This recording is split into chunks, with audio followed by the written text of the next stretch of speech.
রাজনীতি বা একটু কুটকাচালি, এগুলো কিন্তু মানুষ সংবাদ মাধ্যম নিজের যে ভূমিকা সেটা হারিয়ে। মমতা বন্দ্যোপাধ্যায়ের এগেন্স্টে বলতে গেলে তখন জেলে পুরে দিচ্ছিল যারা একেবারে বিজেপির পেটোয়া। কুণাল বোস একদিন বিজেপিকে এনে এখন আমি জীবনে সাধারণ মানুষের বাঁচতে চাই তাই বলে নেতাজিকে অপমান করে। তো যেহেতু নেতাজিকে সারা জীবন রাজনৈতিক দলগুলো ধার নিয়েছে শুধুমাত্র ভোট ব্যাংক,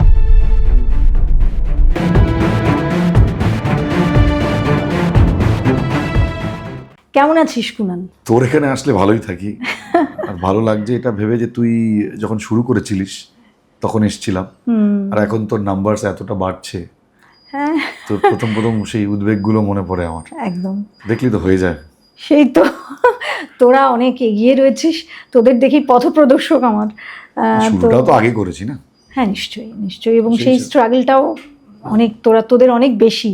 আমরা বরঞ্চ অনেকটা পরে করেছি যেহেতু একটু গাইডেন্স পাচ্ছি, কিন্তু তোদের ক্ষেত্রে অনেকটা আনকোরা পথ ছিল, তাই তো? জানি না, মানে আমাদের দেখ ওই সময়টা অ্যাকচুয়ালি অন্যরকম ছিল। যারা ইউটিউব দেখতো বা ইউটিউব করতো সেই সময় ওই জগৎটা হারিয়ে গেছে। ওটা একটা অদ্ভুত স্বপ্নের জগৎ ছিল যখন আমরা প্রথম ইউটিউবে এসেছিলাম। তাই?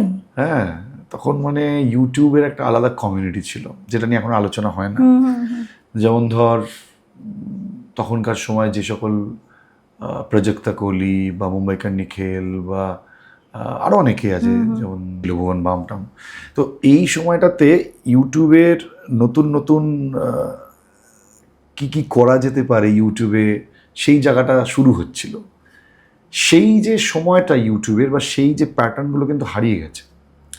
ধর ধ্রুবরাটি তখনও ছিল, এখনও আছে। কারণ এই যে মানুষের পছন্দটা রাজনীতি বা একটু কুটকাচালি, এগুলো কিন্তু মানুষ যুগে যুগে পছন্দ করে। যেমন দেখবি এখন ধর মোহক মঙ্গল বল বা নীতিশ রাজপুত বল বা আমাদের অভিষেক কি না ওর নাম ভক্ত ব্যানার্জি বল, এরা কিন্তু কাজ করছে রীতিমতন। কারণ ইস্যুসগুলো নতুন নতুন, এবার কেউ পক্ষে কেউ বিপক্ষে। নতুন হয়তো সন্দেশ নতুন উঠেছে। সন্দেশের তো প্যাটার্নটাই আলাদা। হ্যাঁ, মানে যাই হোক, মানে অ্যাটলিস্ট বলছি ইউটিউবার হিসাবে মোহক মঙ্গল। তো এরা কি বলতো, যেমন তোদের জগতে পডকাস্টার হিসাবে বিয়ার বাইসা পিছিয়ে গিয়ে নতুন আমাদের ওই ছেলেটির নাম রাজ শামানি এসছে।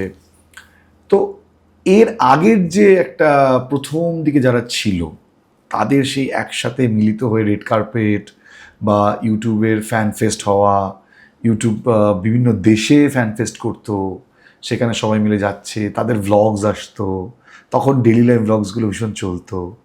সেই যে ইউটিউবের একটা স্বপ্নের দিন, সেগুলো আজকে আর নেই।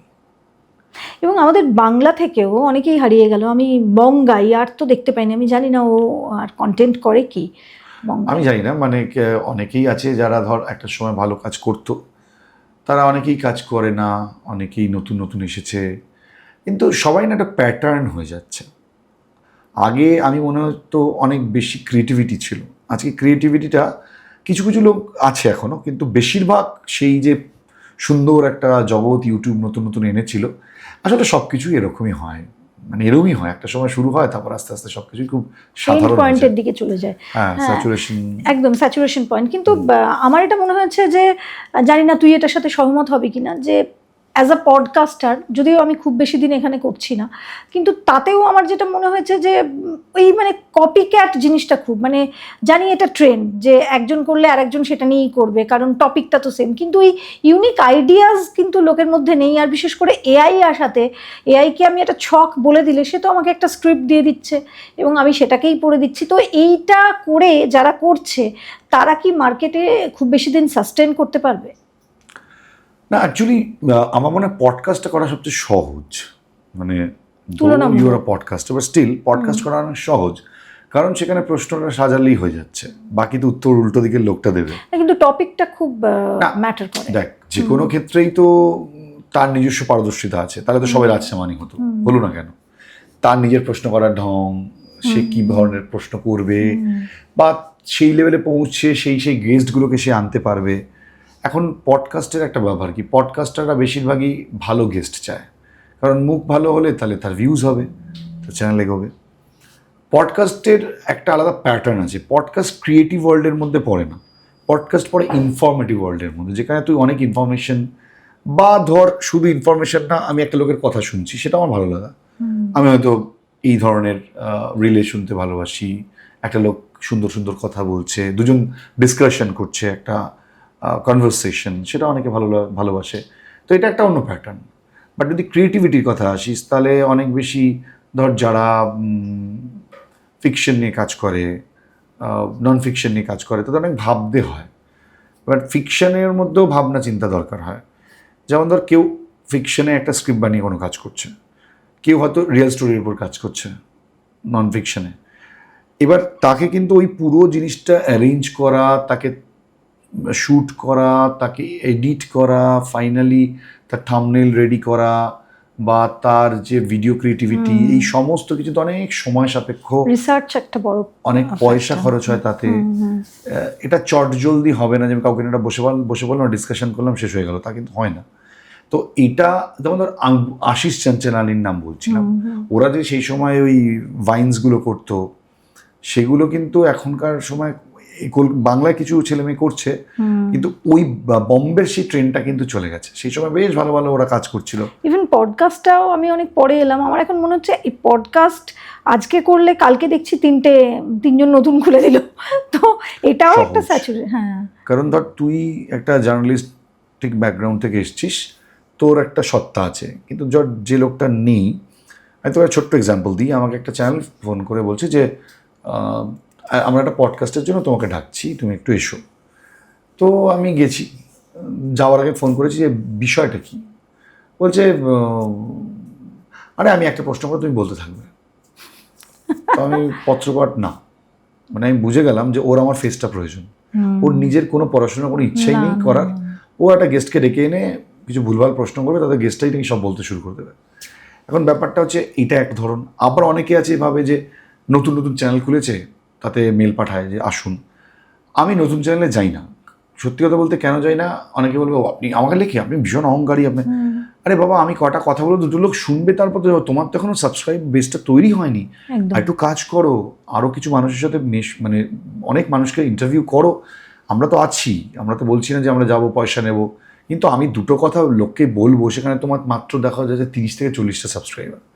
এখনই তুমি চাইছো যে সাকসেসফুল ক্রিয়েটারদের নিয়ে এসে তোমার চ্যানেলটাকে সাবস্ক্রাইবার যাতে বাড়িয়ে দেয়।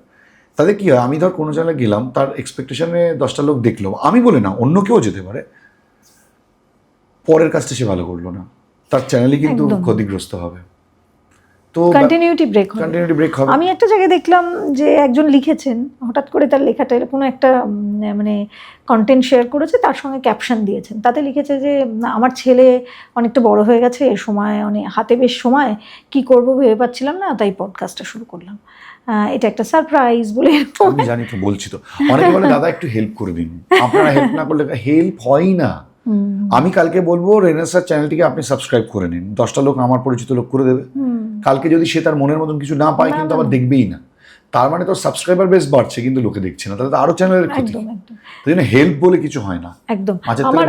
আমার যেটা মনে হয় যে রিসার্চটা খুব বড়, মানে আমি স্ক্রিপ্টিং, কন্টেন্ট, আমার ডেলিভারি, এগুলো তো ঠিক আছে, কিন্তু সবার আগে রিসার্চ, মানে আমি কতটা যে কোনো কাজে, তুই আজকে এই যে পডকাস্ট করছিস, তোর একটা পলিটিক্যাল পডকাস্টের জন্য বা একটা মাইথোলজিক্যাল পডকাস্টের জন্য তোকে পড়াশোনা করতে হবে না, তুই প্রশ্নটা করবি কি করে? একদমই তাই। তো একটা পডকাস্টার মানে সে একজন ইন্টারভিউয়ার, তাকে যদি সে নিজে না জানে সামান্য, ধর এটা হচ্ছে খুব বড় জিনিস। ধর একজন, তুই কারো ইন্টারভিউ করছিস, সে যতটা জানে তুই ঠিক ততটা জানিস, এরকম যদি দুজন মানুষ পাশাপাশি বসে, হতে পারে সে প্রশ্নকর্তা, কিন্তু সেও ততটাই নলেজ রাখে, তখন না আরও ডিপে ঢোকা যায়।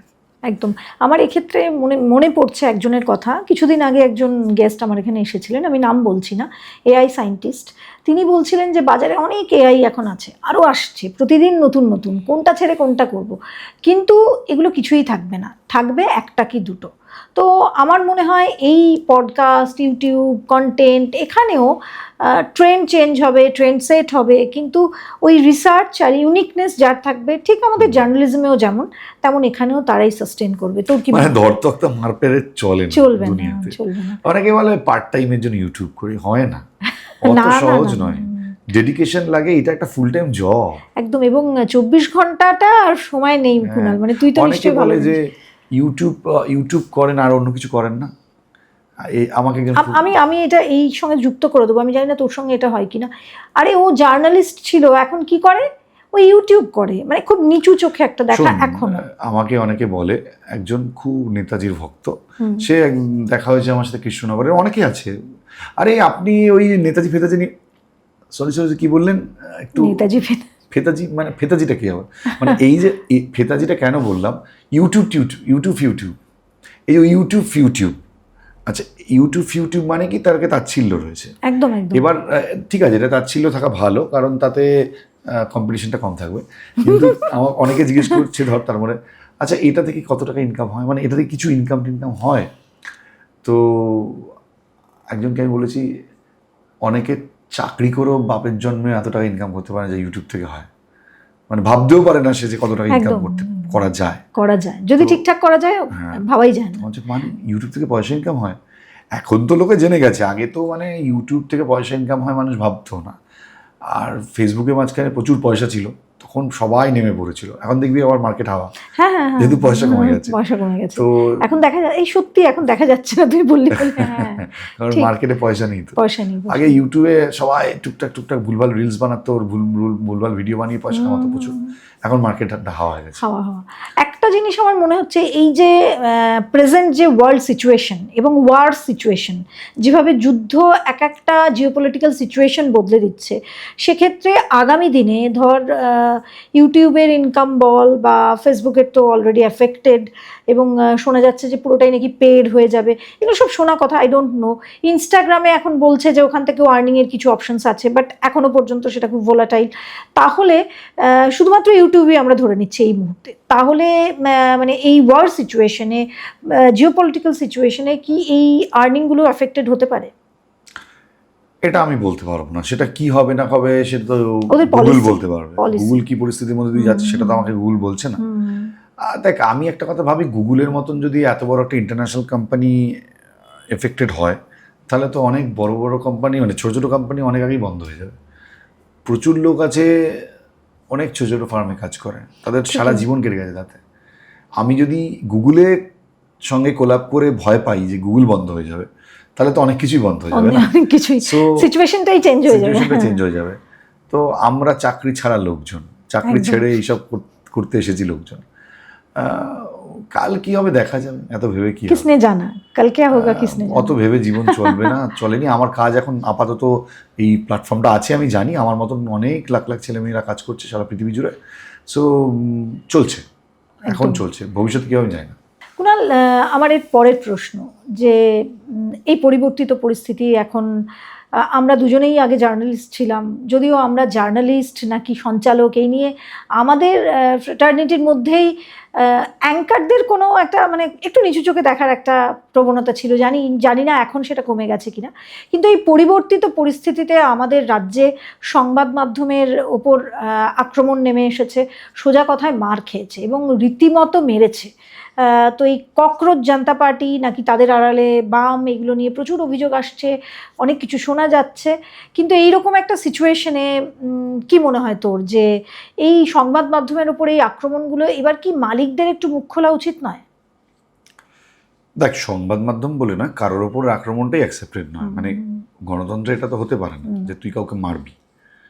এখন মিডিয়ার ভূমিকা নিয়ে প্রশ্ন আছে, এটা নিয়ে তো সন্দেহ নেই। মিডিয়া যেটা করছে, মিডিয়া দিনের পর দিন রাজনৈতিকভাবে একটা রাজনৈতিক দলকে তাদের যেভাবে লাভবান হয় সেই ওয়াইজ তারা কোনো একটা রাজনৈতিক দলকে সাপোর্ট করে, এটা তো আমরা দেখছি। আমরা নিজেরাও যখন ছিলাম তখনও দেখেছি, এখনও দেখছি, এখন আরও বেড়ে গেছে। তো দেখ, জনতার একটা ক্ষোভ আছে, সেই ক্ষোভটা মানে জেনজি যারা বলছে যাদের, বা কিছু আছে যারা ধরে নে ওখানে প্রতিবাদ করছিল শুধু, সেটা যেমন করে যারা মেরেছে তারা হয়তো অন্য বিষয় নিয়ে মেরেছে। এখন বিষয়টা হচ্ছে ক্ষোভ আছে, ক্ষোভটা থাকা খুব স্বাভাবিক, কারণ সংবাদ মাধ্যম নিজের যে ভূমিকা সেটা হারিয়ে ফেলেছে। নিউজ ইন্ডাস্ট্রির কাজ কখনোই কোনো একটা পক্ষ নেওয়া নয়, কিন্তু আজকে নিউজ ইন্ডাস্ট্রিটা একটা বিজনেস। কোনো একজন ব্যবসাদার তিনি একটা পয়সা বিনিয়োগ করে একটা হাউস চালায়, তার এমপ্লয়ীদের মাইনে দেয় এবং সে একটা বেশ ভালো টাকা মুনাফা কামায়, তার প্রপাগান্ডা আছে সেই দলটার সঙ্গে, সেখান থেকে ফান্ডিং আসছে, সেখান থেকে বিজ্ঞাপন আসছে, সব মিলিয়ে সেই একটা ব্যবসা চালাচ্ছে। কালকে তার রিপোর্টাররা যখন আক্রান্ত হচ্ছে, তার দায় কিসে নেবে, তার কি যায় আসে? তার তো তাকে তো কেউ কিছু বলছেন, তাকে অত কিছু নেই না। না, এটাই তো প্রশ্ন। কিন্তু মার তো খাচ্ছে যারা রাস্তায় না। হ্যাঁ, স্বাভাবিক। আবার রিপোর্টারদেরও দেখতে পাচ্ছি যে রিপোর্টাররাও কিন্তু আগ বাড়িয়ে, আজকাল তো দেখছি যে কিছু রিপোর্টার যে আগ বাড়িয়ে ন্যারেটিভ তৈরি করে প্রশ্ন করছেন। সেটা কি আমার মনে হয় রিপোর্টারদের কাজ, যে আমি ন্যারেটিভ ডিসাইড করে দিচ্ছি যে আপনি বলুন এটা নিয়ে, আমি বলেই দিচ্ছি এই লোকটা খারাপ, মানে আমি ন্যারেটিভ তৈরি করার কেউ নই। হ্যাঁ, আমি ভালো মন্দ বলার জায়গায় থাকতে পারি, কিন্তু আমি ডিসাইড করে দিতে পারি কি যে রেনেসা চক্রবর্তী খারাপ একজন মানুষ, ওনার সম্পর্কে আপনার কি মতবাদ, এটা কি কোনো জার্নালিস্ট বলতে পারে? পারে না। কিন্তু এটা করলে টিকিট পাওয়া যায় বিভিন্ন দলের। তো সেটা তো জার্নালিজমের কাজ, সেটা তো একজন জার্নালিস্টের কাজ হতে পারে না। সে জার্নালিজম করতে করতে টিকিট পাওয়ার জন্য সে কারো তাবেদারি করছে, এটা তো দেখতেই পাচ্ছি আমরা লাস্ট 15 বছর ধরে। এরা এই কালচার তো আরও বেড়েছে, যে কোনো একজন ধ্বজাধারী বা মুখ্যমন্ত্রীর একটু পেটোয়া হওয়ার জন্য, তার পাশে পাশে ঘোরার জন্য বহু জার্নালিস্ট মমতা বন্দ্যোপাধ্যায়ের পেছনে ঘুরেছে। তাদের কারো তো মানে কেউ কেউ তো হচ্ছে ক অক্ষর গোমাংস, যাদের সেই ক্ষমতাটুকুও নেই। তারা রাতারাতি এখন বদলেও গেছে। তৃণমূলের লোকেরাই বদলে গেছে, আর জার্নালিস্টরা কি? তৃণমূলের এই ভালো তৃণমূলগুলোকে তো দেখছি একটার পর একটা সব কি বলবো এদেরকে, মানে এরা এক সময় দিদি ছাড়া চলতো না। দিদি, যে রাজ্যে দিদির অনুপ্রেরণায় সিংহের বাচ্চা জন্মাতো, আর এরা তো তাদের সেই দিদি দিদি করে এমন হয়েছিল সব জায়গায়। আমি একদিন গড়িয়া দিয়ে যাচ্ছি, দেখবি ওই পদ্মশ্রী সিনেমা হলটার আগে ওখানে সম্ভবত আশাপূর্ণা দেবীর একটা মূর্তি রয়েছে। তো আশাপূর্ণা দেবীর বাড়ি তো ওখানেই ছিল। হ্যাঁ, তো আশাপূর্ণা দেবী ওই গড়িয়া আর বৈষ্ণবঘাটা। ও বৈষ্ণবঘাটা। তো ঠিক বৈষ্ণবঘাটার মোড়টা টানটা নিয়ে যখন ওখানে একটা মূর্তি আছে, দেখবে একটা বাম্পার আছে জায়গাটা, ওখানে লেখা আছে মমতা বন্দ্যোপাধ্যায় বলে লেখা আছে। তখন মমতা বন্দ্যোপাধ্যায় মুখ্যমন্ত্রী, তা আমি ভাবলাম মুখ্যমন্ত্রী মমতা স্ট্যাচু হয়ে গেল জীবিত অবস্থায়। অ্যাকচুয়ালি মমতা বন্দ্যোপাধ্যায় অনুপ্রেরণায় লেখা আছে, নিচে আশাপূর্ণা দেবীর নামটা লেখা আছে। সো এই লেভেলে অনুপ্রেরণা যাদের ছিল, তো তারা আজকে কেউ বলছে রক্ত ছেড়ে ভক্তর কথা শুনুন, কেউ বলছে এখানে নাকি ডিজে পাগলু হবে না এখন আর। মানে ভাবছি অনুব্রত মণ্ডল থেকে শুরু করে, আরে আমারই এখানে কাছাকাছি যারা মানে রাত্রিবেলায় মাচা এই সমস্ত এখানে অনুষ্ঠিত হতো, মেলা খেলা, সারাক্ষণ ডিজে কালচার ছিল, তারা এখন হঠাৎ করে সত্যনারায়ণ পুজো মাঝে মাঝেই এবং গীতা পাঠ। এটা কেন বলছি, দেখ সিপিএম আমলেও কিন্তু এটা শুরু হয়েছিল, কিন্তু এতটা কন্ট্রোল হতো না। মানে আমি এটা শুনেছি যে 24 ঘন্টা তো সিপিএমের চ্যানেল ছিল, সেটা তুই জানিস, যে সেই সময় আকাশ বাংলা থেকে যারা যারা এসেছিল সেখানে, এবং পুরোটাই পলিট ব্যুরো থেকে চলতো। অভিক দত্ত চালাতেন, যথেষ্ট ভীষণ সজ্জন একজন ব্যক্তি, ভদ্র মানুষ, এবং ওনার রাজনৈতিক আদর্শ যাই হোক না কেন, কিন্তু মানুষটাকে আমি ব্যক্তিগতভাবে ভীষণ হেল্পফুল মানুষ ছিলেন। এদের না একটা চরিত্র ছিল। আমি এটা শুনেছি যে অ্যাটলিস্ট কোনোদিনও আলিমুদ্দিন থেকে বুদ্ধদেব ভট্টাচার্য ফোন করে বলেননি যে এটা করো ওটা করো। যা করতেন অভিক দত্ত নিজে হয়তো লিয়াজও করেছেন। এটা একটা সিস্টেম, ওকে। বাট এই যে নোংরামি, একদম নোংরা পর্যায়ে সিএম ফোন করে এডিটরকে থ্রেট দিচ্ছে, এটা কি হচ্ছে? এই কালচারটা শুরু হয়েছিল তৃণমূল আমল থেকেই, এবং সেই কালচারটাকে আজ ক্যারি ফরওয়ার্ড করা হয়েছে। মানে তৃণমূল আমলেই ক্যারি ফরওয়ার্ড হয়েছে, তারা আবার অ্যান্টি এস্টাবলিশমেন্ট তৈরি করতে চেয়েছে, আবার ভেবেছে ভাই সবই কেন তৃণমূলের চ্যানেল থাকবে, একটুখানি বিজেপির চ্যানেল থাকুক। তো সেই কালচারে পড়ে জার্নালিস্টরা মোটামুটি বিকিয়ে গেছে। কোন জার্নালিস্টরা বিকিয়ে গেছে? যারা একটু টপ লেভেলে বাবুজ, তারা, যারা তৃণমূল বেড করতো, হ্যাঁ, তারা বিকিয়ে গেছে। আমি তো দেখেছি যখন একটি চ্যানেলের হয়ে আমি কাজ করছি এবং আমাকে তখন রিপোর্টিং করতে হলো শেষের 3-4 বছর। যখন রিপোর্টিং করতে যেতাম, যদিও স্পেশাল স্টোরি, কিন্তু তাও গেলেই মানে তাদের যা দাপট, কারুর মা কাউন্সিলর, কারুর মানে এটা আমি ভাবতে পারি না যে খবরেরও সিন্ডিকেট হয়। আমাকে এরকম বলে দিত যে ওটা আমার দাদা, তুমি প্রশ্ন করবে কেন, বুমটা এখানে সবার মাঝে থাকবে, দাদাকে আমরা ডেকে আনবো, দাদা এখানে এসে বলবেন। তারপর দাদা জেলে চলে গেছে। যেমন ধর অনেকে আমাকে লিখছে, আপনি তো বিজেপিকে প্রচুর দালালি করেছেন বিজেপির ভোটের আগে, এখন আবার বিজেপির বিরুদ্ধে বলছেন, অনেকে বলে। অ্যাকচুয়ালি বিজেপিকে তো পশ্চিমবঙ্গের মেজরিটি লোক ভোট দিয়েছে, কারণ মমতা ব্যানার্জিকে সরাতে চেয়েছে, তাই তো সেই জন্য বিজেপিকে ভোট দিয়েছে। হ্যাঁ, অ্যান্টি এস্টাবলিশমেন্ট। তো অ্যান্টি এস্টাবলিশমেন্ট যখনই তুমি কথাবার্তা বলবে তখন বিজেপির ফরেই যাবে, এটা খুব স্বাভাবিক। এবার বিজেপিকে সাপোর্ট করা, মমতা ব্যানার্জির এগেনস্টে যাওয়ার কাজ আমার নয়। আমার কাজ হচ্ছে যেটা ঘটছে সেটা বলা। সেদিনকে মমতা ব্যানার্জি অন্যায় করেছিল, তার এগেনস্টে বলেছি। আজকে মনে হয়েছে বিজেপির এই পলিসিটা ঠিক না, বিজেপির এগেনস্টেও বলেছি। এখন তুই কতটা বলতে পারবি তার উপর ডিপেন্ড করছে, তোকে কতটা নেতারা ছেড়ে রাখবে। মমতা বন্দ্যোপাধ্যায়ের এগেনস্টে বলতে গেলে তখন জেলে পুরে দিচ্ছিল, থানায় হ্যারাস করাচ্ছিল। আজকে ধর বিজেপির এগেনস্টে কি বিজেপি বলতে দেবে? সেটাও তো বড় কথা। ব্যাপারটা হচ্ছে, আমি দিল্লির পেটোয়া জার্নালিজম দেখেছি, যারা একেবারে বিজেপির পেটোয়া। কংগ্রেস আমলেও কিন্তু ছিল, এরকম নয়, 100% সময়টা হয়ে এসছে। আমরা যে সময় বড় হয়েছি বা আমরা যে সময় খবর পড়ছি সেই সময় তখনও কংগ্রেস আমল, এবং আমরা দেখেছি যে কি পরিমাণ চাটুকারিতা হয়েছে, এবং এটা মিথ্যে কথা। এবং এখন যুগে যুগে এটা হয়েছে, যুগে যুগে। এবং তাদেরই মানে এটার জন্য যদি কেউ আমাকে বলে যে বিজেপির হয়ে অন্ধ ভক্তের কাজ করছি, তারাই যখন ক্ষমতা বদলে গেল প্রথম কিছুদিন বিজেপির 20 নজরে, আস্তে আস্তে সব কিরকম যেন গটআপ হয়ে গেল, তারাই। আরে তুই আমাকে বল না, যদি তুই আমি তো সাধারণ মানুষ, রচনা ব্যানার্জি যদি শুভেন্দুদা আমাদের অনুপ্রেরণা এসব বলে, তাহলে আমরা কারা? সায়নী, আমরা তো কোনো লাভবান হই না। আমরা একটা পয়সা কোনোদিনও নিইনি কোনো রাজনৈতিক দলের থেকে। নেব না। অনেকে নিয়েছে কিনা আমি জানি না, কিন্তু আমরা নিই। তো কোনো একটা ইস্যুতে যদি কিছু বলি, একটা বিষয়, হ্যাঁ এই বিষয়টা আগে আলোচনা, অনেকে বলবে জানিস তো, এই যে আলোচনা দেখেছেন তো, ক্লারিফিকেশন দিচ্ছে, যেমন পয়সা নেই, আসলে যারা পয়সা খায় তারা এটা ক্লারিফাই করে। একদম। অ্যাকচুয়ালি বিষয়টা কি বলতো রেনেসা, মানে আমরা না আমাদের প্রমাণ করতে চাই না, মানে আমি নিজেকে কখনো প্রমাণ করতে চাই না যে আমি ভালো না খারাপ। আমি একটা জিনিস, ওই একটা লাইন আছে না, আমি ভীষণভাবে এখন মানি যে মানে ওই তু কন হে তেরা নাম ক্যা সীতা বিয়া বদনাম হুই।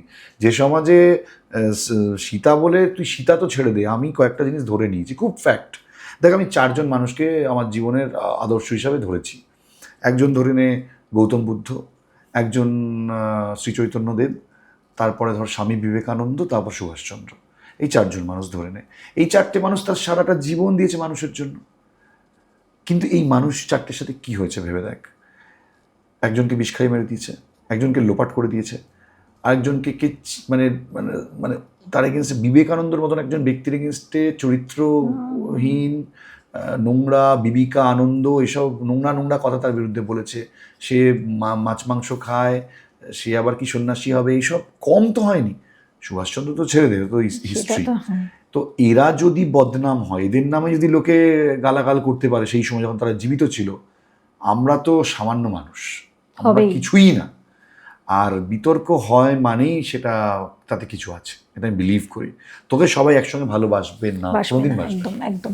এবং এই টাকা নেওয়ার ব্যাপারটা তো এখন মানে ভীষণ দেখছি, মানে কিছু মন্তব্য করলেই, তোর এটা কি মনে হয় আমি জানি না, আমার যেটা ব্যক্তিগতভাবে মনে হয় যে আমি যখন এখানে বসবো বা আমি যখন কোনো ক্যামেরা ফেস করে কারোর সাথে কথা বলবো, সেটা যদি আমার প্রফেশনাল ফিল্ডে হয়, মানে আমি প্রফেশনালি যখন কথা বলছি, কোনো পডকাস্ট করছি, কোনো কন্টেন্ট শেয়ার করছি, সেটা আলাদা, সেখানে কিন্তু আমি নিরপেক্ষ। বাট আমার যেটা নিজস্ব পেজ, মানে আমার যেটা প্রোফাইল, সেখানে আমি আমার ব্যক্তিগত কিছু আদর্শ আছে, কারণ আমি কিন্তু কারোর কোনো কোম্পানির আন্ডারে আর কাজ করি না।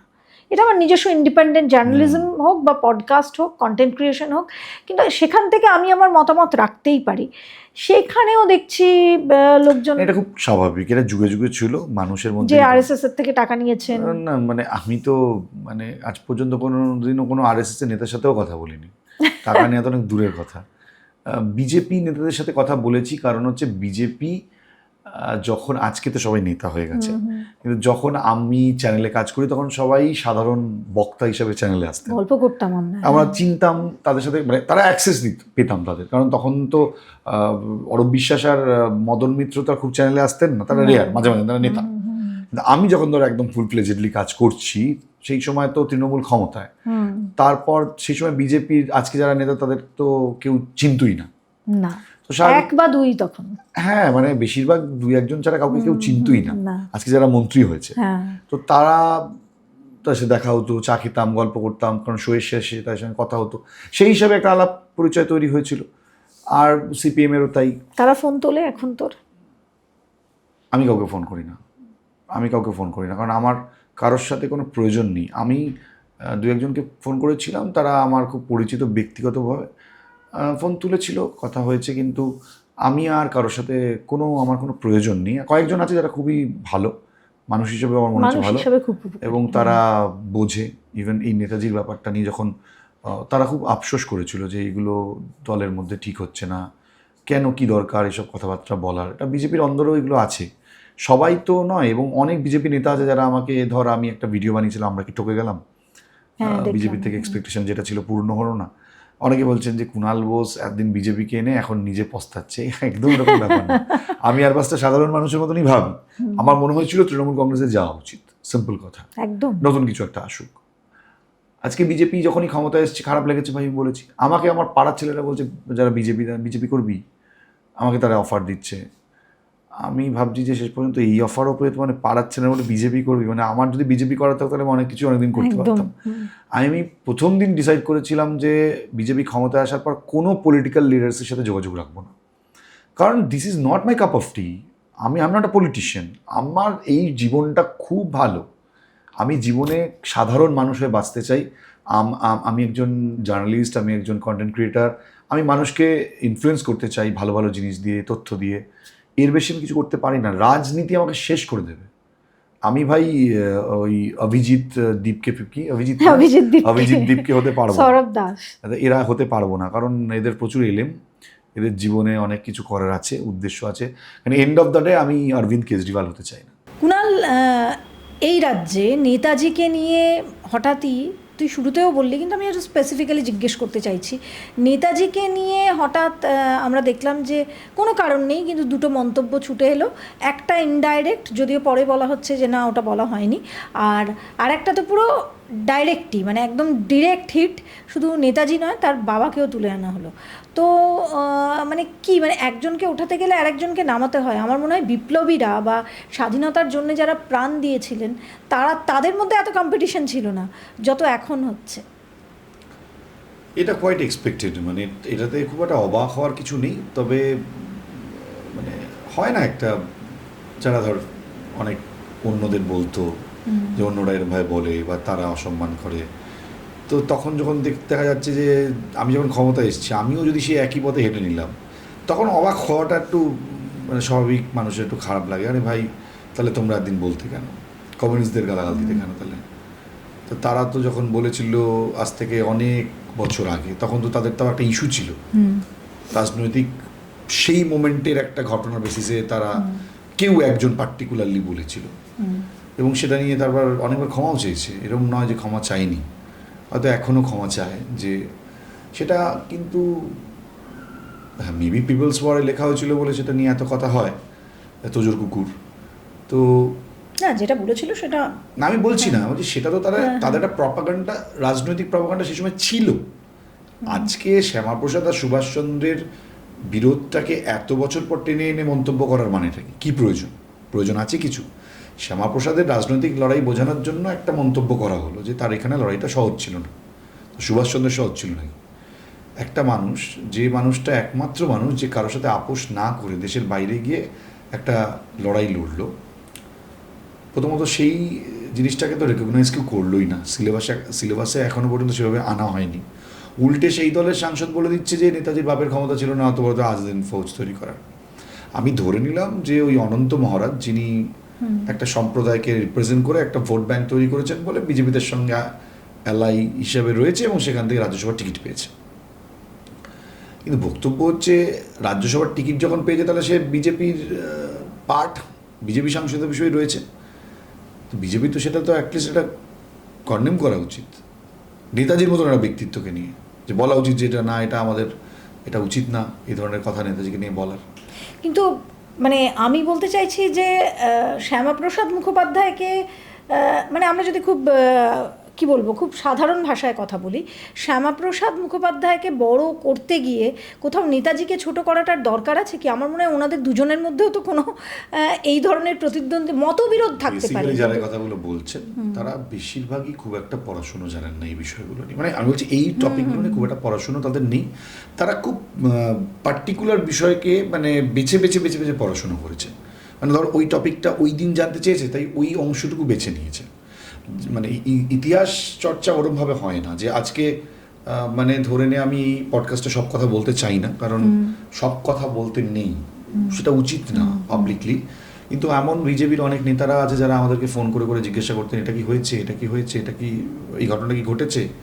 তো তারা আজকে দেখলাম মানে অনেক কিছু বলছে। তো স্বাভাবিকভাবে আমার মনে হয় যে এগুলোর বলার কোনো প্রয়োজন ছিল না। শ্যামাপ্রসাদ মুখোপাধ্যায় সুভাষচন্দ্রের রাজনৈতিক লড়াইটা একটাই ছিল, সেটা হচ্ছে ধর্ম নিয়ে রাজনীতি করা চলবে না, সুভাষচন্দ্রের বক্তব্য ছিল। আর শ্যামাপ্রসাদ মনে করতো মুসলিম লীগকে আটকানোর জন্য হিন্দু মহাসভাকে স্ট্রং হওয়া দরকার। তো তাদের পলিটিক্যাল এজেন্ডা, পলিটিক্যাল লড়াই ছিল দেশকে বাঁচানোর জন্য। সেখানে দ্বিমত তারা ছিল, সুভাষচন্দ্র ঠিক হতে পারে কারোর মতে, কারোর মতে শ্যামাপ্রসাদ ঠিক হতে পারে, কিন্তু সেটা আজকের ডেটে তুলে আনার কি মানে হয়? আজকে আমি যদি এই কথাটা বলতাম শ্রমিক ভট্টাচার্যের জায়গায়, দুজনের পারস্পরিক সম্মানও তো ছিল, সেটাও তো বলতে হবে। আমি আবার বলছি, আমি শ্রমিক ভট্টাচার্যের জায়গায় যদি আজকে থাকতাম এই কথাটা বলতাম যে আমি শ্রমিক ভট্টাচার্য থেকে এটা আশা করিনি। মানে উনি এই ধরনের কথাবার্তা বলবেন যেখানে উনি ভোটে জেতার পর এতটা বুঝে শুনে মানুষকে নিজের দলের কর্মীদেরও নির্দেশ দিচ্ছিলেন। আমি হলে বলতাম যে হ্যাঁ শ্যামাপ্রসাদ মুখোপাধ্যায়, মানে আমি এটা বিজেপির পার্সপেক্টিভে বলছি, আমার পার্সপেক্টিভ না, যে শ্যামাপ্রসাদ মুখোপাধ্যায়ের লড়াইটা সত্যিই কঠিন ছিল পশ্চিমবঙ্গে। এমনকি তাকে সুভাষচন্দ্রের বিরুদ্ধে লড়াই করতে হয়েছে যেহেতু তাদের মতামত মানে ডিফারেন্ট ছিল। এমনকি সুভাষচন্দ্রের ফরওয়ার্ড ব্লকের কর্মীরাও তাকে আঘাত করেছিল, কারণ তার রাজনৈতিক মতাদর্শ আলাদা ছিল বলে, এভাবে বলা যেতে পারত। কিন্তু গুন্ডা ফরওয়ার্ড ব্লকের এটা অ্যাকসেপ্টেড নয়, কারণ ফরওয়ার্ড ব্লক গুন্ডাগিরি করেনি। ফরওয়ার্ড ব্লক আমার মনে হয় একমাত্র দল যারা সেই সময় বিপ্লবীতা ছাড়া, একমাত্র পলিটিক্যাল পার্টি যারা সেই সময় ব্রিটিশদের বিরুদ্ধে লড়াই করছিল। বাকিরা কম বেশি আতাত করেই নিচ্ছিল, ব্রিটিশদের সাথে ভালোই সম্পর্ক ছিল সবাই। ফরওয়ার্ড ব্লকের ভয় পেয়েছিল ফরওয়ার্ড ব্লককে কংগ্রেস, কমিউনিস্টরা, এবং আমার মনে হয় শ্যামাপ্রসাদ মুখার্জি ইটসেলফ নিজেও। তো স্বাভাবিকভাবে যে দলটা ব্রিটিশের বিরুদ্ধে লড়াই করতে গিয়ে ব্যান হয়ে গেল 1946 অবধি, কারণ ব্রিটিশরা ভয় পেত ফরওয়ার্ড ব্লককে। তো যদি ফরওয়ার্ড ব্লক গুন্ডা হয়ে থাকে তাহলে সেই অর্থে গুন্ডা যাদের ব্রিটিশের চোখে চোখ রেখে কথা বলতে পারে। এবং লীলা রায়ের মতন সেই সময় ফরওয়ার্ড ব্লক কর্মীদের পরিষ্কার লেখা আছে যেখানে তারা বলছে যে কমিউনিস্টরা তাদেরকে ধরিয়ে দিচ্ছে ব্রিটিশদের হাতে, কমিউনিস্টরা চাইছে যে ফরওয়ার্ড ব্লকদের ধরিয়ে দেওয়া ফরওয়ার্ড ব্লকিস্ট বলে, এবং কারণ কমিউনিস্টরা জানে যে এরা থাকলে আমাদের অস্তিত্বকে স্বীকার করবে না। এই কমিউনিস্টরা কিন্তু ফরওয়ার্ড ব্লককে শেষ পর্যন্ত গ্রাস করে নিয়েছিল, শেষ পর্যন্ত নিজেকে দলে ঢুকিয়ে নিয়েছিল। ফরওয়ার্ড ব্লক সে সময় এতটাই স্ট্রং ছিল। তো সেই ফরওয়ার্ড ব্লকের লোকেরা গুন্ডা, এটা বলে কি শ্যামাপ্রসাদকে গ্লোরিফাই করা যাবে? শ্যামাপ্রসাদ মুখার্জির একটা আলাদা জায়গা আছে, তাকে নিয়ে কেউ বলতে পারে তার মতন শিক্ষাবিদ সেই সময় অনেকেই বলবেন যে ছিলেন না। তিনি কলকাতা বিশ্ববিদ্যালয়ে অত কম বয়সে উপাচার্য হয়েছেন। তিনি লড়াই আছে তার জীবনের, এইভাবে বলা যেতেই পারে যে তিনি প্রথম রবীন্দ্রনাথকে নিয়ে আসছেন, বাংলাতে সমাবর্তন হচ্ছে ব্রিটিশ পিরিয়ডে। এগুলো গ্লোরিফাই করতেই পারে কেউ, কিন্তু তাই বলে নেতাজিকে অপমান করে। এবং কলকাতা পুরসভা হ্যাকেল করা হয়েছিল যে কথাগুলো বলা হচ্ছে, কেন? মানে এটার রিজনটা কি? সুভাষচন্দ্রকে আমি ডিফেম করছি কেন? আমি কর্তব্য মার্গে প্রধানমন্ত্রী নরেন্দ্র মোদী তার মূর্তি বসাচ্ছেন, আবার তার দল তাকে ওয়েস্ট বেঙ্গলে ডিফেম করছে। এটা মনে হয় বিজেপি বুঝতে পারছে না যে ইভেন শুভেন্দু অধিকারী যখন কলকাতা পুরসভায় গেলেন তখন যে চেয়ারটায় নেতাজি বসতেন সেখানে প্রণাম করেই কিন্তু শুরু করলেন। আমার মনে হয় পলিটিক্যাল লিডার্সদের কাছে নেতাজি না একটা ওই মিথের মতো। ওরা নেতাজিকে খুব একটা ব্যক্তি হিসেবে দেখে না, ওই ঠাকুর দেখলে নমস্কার করে না মানুষ, মূর্তি। ওরা নেতাজির আদর্শটাকে কেউ মানেই না। যদি নেতাজির আদর্শ নিয়ে আমাদের রাজ্যে, আমাদের দেশে কোনো মতাদর্শগত কোনো রাজনৈতিক দল তৈরি হতো তাহলে দেশটা অন্যরকম হতো, আমার এটা মনে হয়।